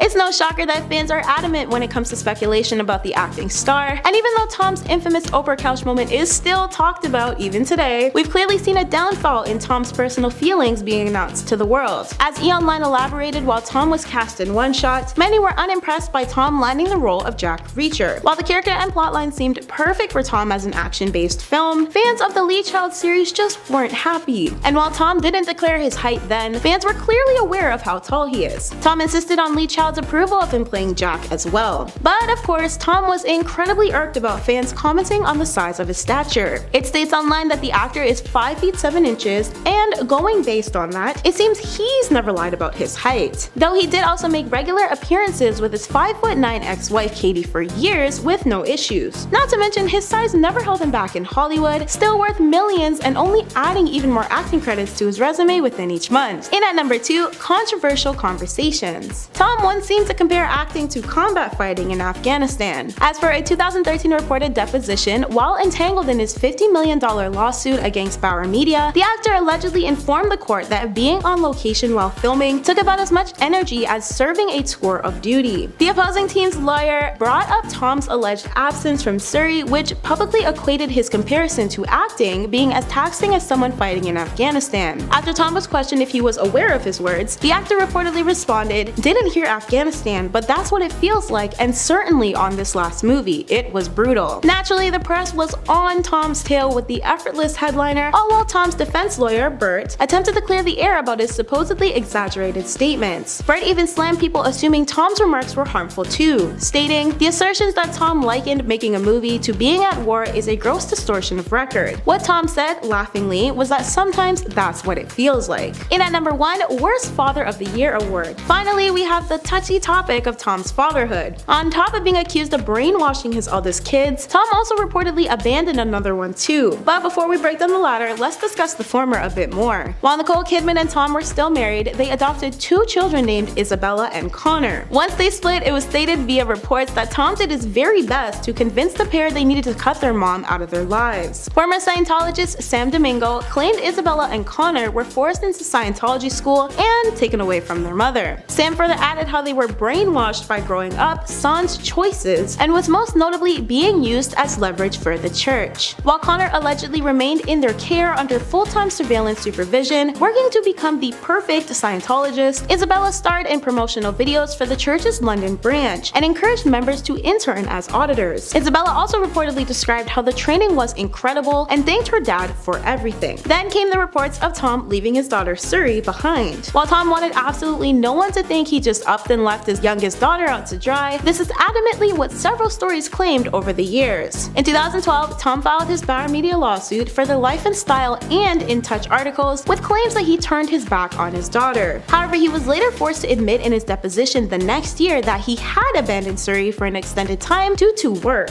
A source added to this by claiming Tom's connection to Scientology and its disconnection policy was involved in the process. Of course, this should all be taken with a grain of salt, as a lot of tabloids will claim whatever. There's also the fact that Tom hasn't ever really seen a hit in his active working streak within history still, and all the hate towards him never once stopped his money-making success at the end of the day. Starting off our list today, in the number 10 spot, we have Two-Face. It seems like the reputational danger to Fox from this Dominion suit did not only come with bogus claims about the election, but there was also a border danger that loyal viewers of the network might begin to ask whether they are being conned. Perhaps the single most striking example came from Carlson. In one text revealed in the discovery process, Tucker tried to claim that he passionately hated Trump, and that the assessment was also so incongruous with Tucker on the air attitudes to the former president that it started to raise a lot of questions. Since at some moments Tucker has claimed that he is on Trump's side, and on other occasions he has admitted that he completely hates the guy. It's gone to the point that it has people questioning whether or not he is saying what he wants to say or someone telling him what to say, because how do you claim you like someone but then a few short moments later you claim you hate them?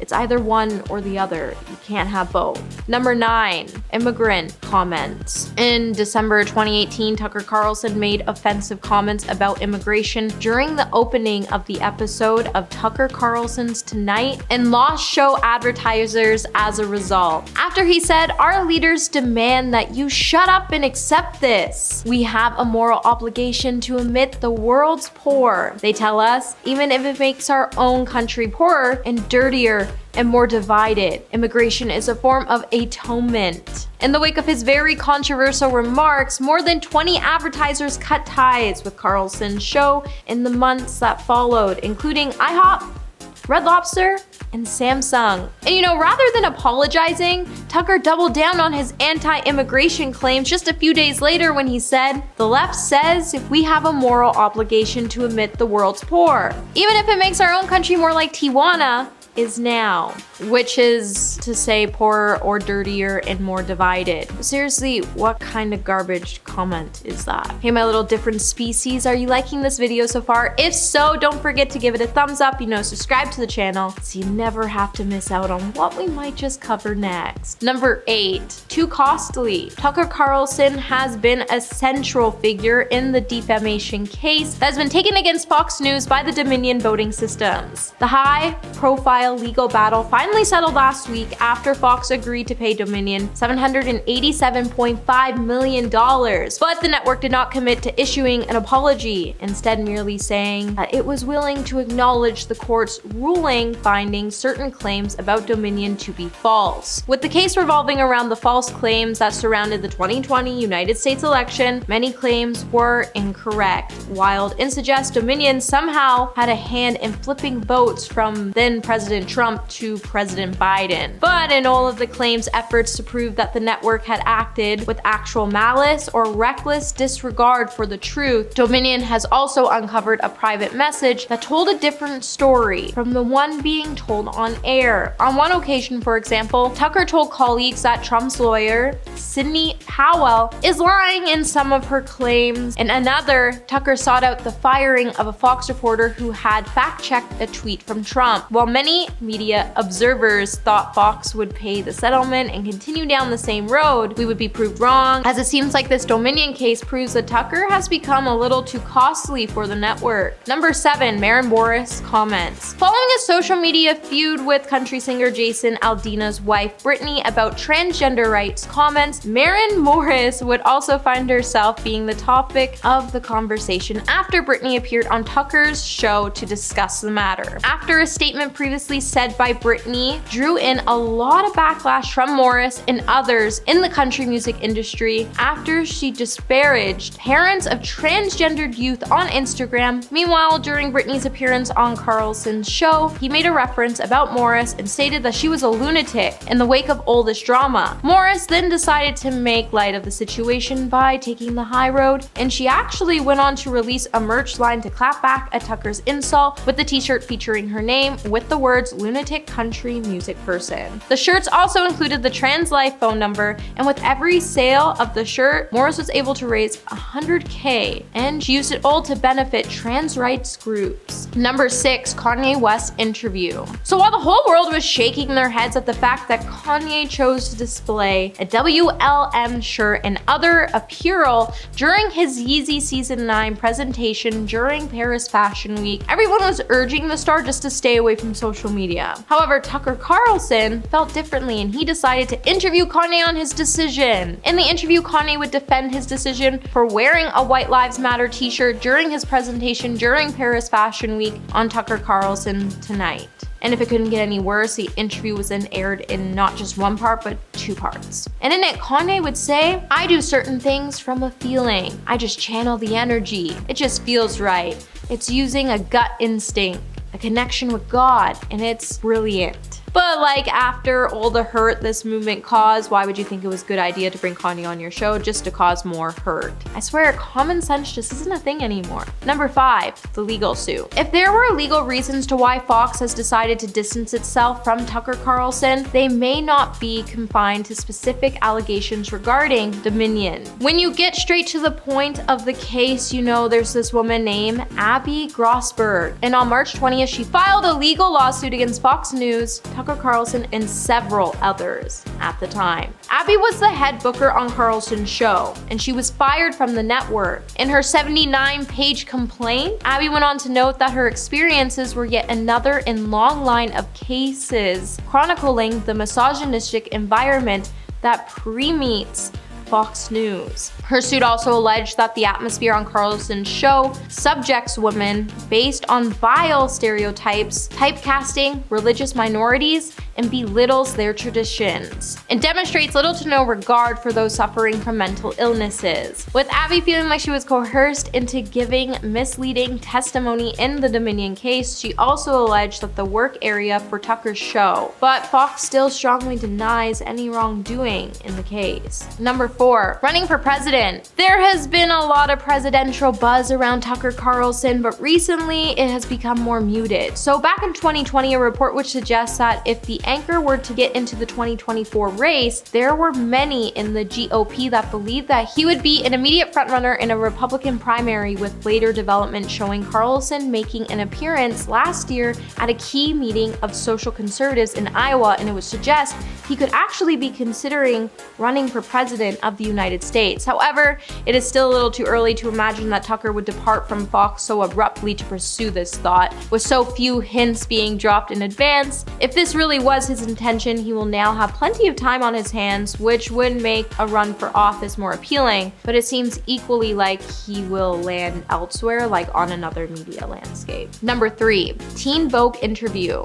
After an on-air conversation between Tucker Carlson and Teen Vogue contributor Lauren Duca boiled over regarding her commentary on Trump, the political host dismissed the writer and told her to stick to her thigh-high boots. And if you don't catch the reference, he was pretty much referencing the pop culture story she also writes about for the publication. Then just before he wrapped up the interview with Lauren, he tried to throw some major shade her way by saying, "You're better than that." Laura then took to Twitter to defend herself on the public forum by writing, "Tucker Carlson is an enemy of rational discourse. In a fraught moment, his bullying tactics are profoundly damaging and achieve nothing." Number 2, Trump's comments. A court filing made public in February of 2023 revealed that Carlson went as far to call the former president Donald Trump demonic publicly. However, the network continues to offer a platform to Trump loyalists who amplified all of these false claims. The filing included text messages sent from and some of the network's hosts and executives. Among the exchanges are several that describe Trump's false election claims and those that peddled them as effing lunatics, complete BS, and mind-blowingly nuts. Tucker also could be seen in another conversation in the wake of the election and privately took aim at Trump himself, calling the then president the undisputed world champion of destroying things and worrying that he would destroy us if we play it wrong. And coming in the number 1 spot today, we have Capitol. So back on March 6, Tucker Carlson started to face some major backlash from the Republican and Democratic lawmakers alike when describing footage from the January 6th storm on the Capitol as being mostly peaceful and not chaos. The downplay comment came after he aired select snippets from 41,000 hours of security footage from the day of the riot. But I think we can all agree these riots were actually anything but peaceful, and it was actually just insane people would even think about storming Capitol in the first place. With Tucker claiming that everything people were saying about the riot being dangerous was a lie, he also took to his weeknight program to report on the issue. He would say very little about January 6th and that it was organized and it wasn't violent.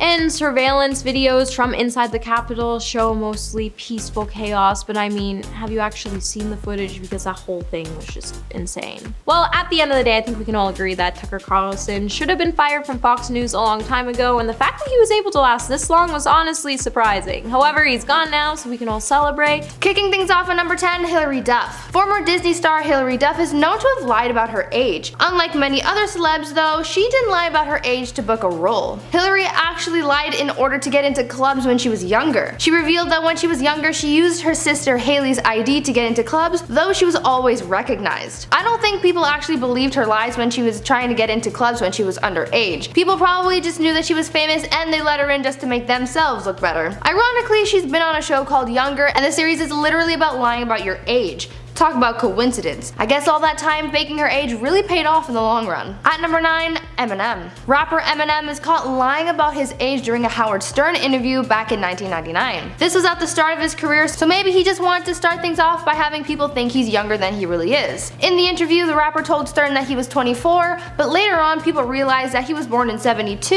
and at the time of the interview, he would have been 27. Some people thought that maybe he just forgot how old he was for real, but we may never know. Also, side note, I didn't know Eminem was that old. I've been here thinking he was like in his 30s for the longest time, but turns out he's almost 50. I'm honestly shocked. In at 8, Jennifer Lopez. Up next, we're talking about Jenny from the Block. J-Lo was caught lying about her age back in 1999. A lot of this stuff happens in 99. For a while, she had been telling people that she was born in 1970 and that she was 29 at the time. But following a nightclub shooting in 99, she and P. Diddy, her boyfriend at the time, were brought in for questioning, and that's when the truth came out about her age. When police ran her through the system, they noticed that her information didn't quite match up, and so she had to come clean and reveal that she's actually a year older than she claimed she was, and that she was born in 1969 and was actually 30 years old at the time of the incident. Now, don't get me wrong, J-Lo is still looking fuego, but why did she feel the need to shave off a year? Just 1 year doesn't really make much difference, but I guess she just wanted to live her 20s one last time. Coming in at number 7, Whoopi Goldberg. Whoopi Goldberg is known for acting in productions like The Color Purple, Sister Act, and Star Trek Next Gen. She's played some pretty iconic roles, but did you know that she actually lied about her age to get a lot of these roles? Unlike many other stars who say that they're younger than they truly are to get ahead in the industry, Whoopi actually claimed to be 6 years older than she really was. Whoopi has said that she needed to pretend to be closer to her 40s in order to get a role. This lie started back in 1986 when the actress was 30, but told producers that she was 6 years older in order to book a job, so she claimed to have been born in 1949. This is not very common to see a celebrity say that they're older, since most of them want to preserve their youth in the media, but Whoopi did it to secure her bag, so props to you, Whoopi. In at 6, Jay-Z. There's been some confusion surrounding Jay-Z's age. On a radio talk show, host Troy Turan claimed that he and Jay-Z were actually the same age and were both 50. He went on to say that the idea that he was in his mid-40s was made up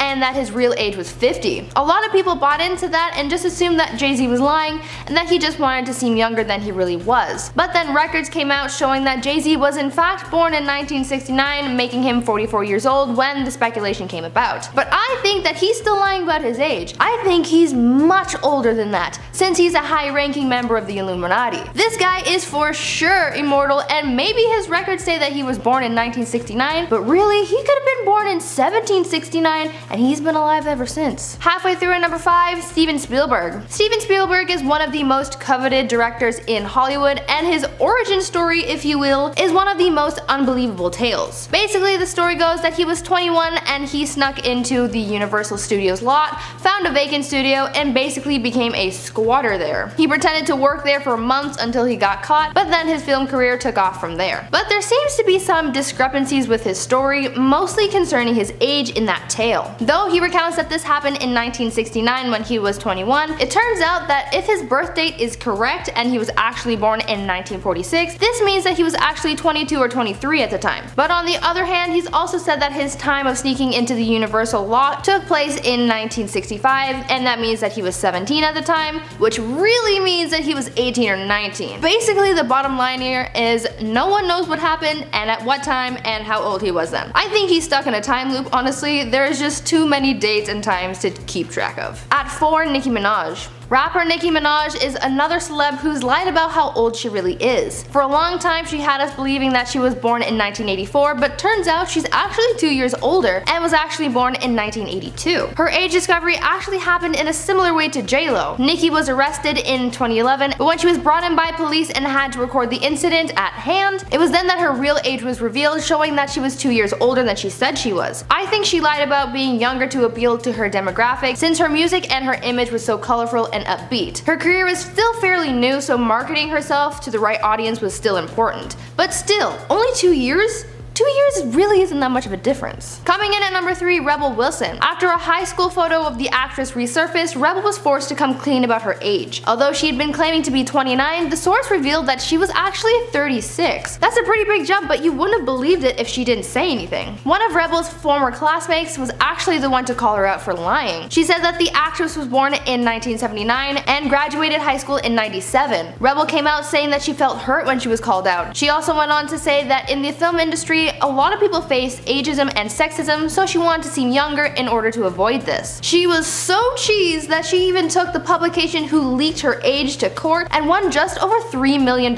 for the defamation case because she claimed that the leak cost her jobs because of her age. In at number 2, Nelly. Rapper Nelly really bamboozled a lot of people when the truth came out about his age. Back in 2003, Nelly was included in Teen People's list of the hottest stars under 25. Obviously, to be eligible for this list, you have to be under the age of 25. That's kind of a given. So Nelly and his representatives told the publication that Nelly was 22 at the time, and so he was accepted and put on the list. Later on, it was discovered that he lied about his age to get into the publication, but this was not a little lie. Oh no. Instead of being 22 like he said, he was actually 28. That's a big jump. If you're gonna lie about your age on that list, I'd understand if you were like, oh, I'm 24, but you're actually 25. Like, that's not a big deal. But to go from like, oh, I graduated high school 4 years ago to I'm almost 30 is a big ol' stretch. Finally in at number 1, Mila Kunis. Mila Kunis has been known to lie about her age from time to time, but one instance when she lied about her age where it actually paid off was back when she auditioned for That 70s Show. When she auditioned, the producers asked her age, and she told them that she was going to turn 18. What they didn't know was that she was actually 14 at the time. That's a pretty big age gap when you think about the fact that she was claiming to be almost a legal adult when she was actually an 8th grader. Mila's argument for justifying her lie was that she was turning 18,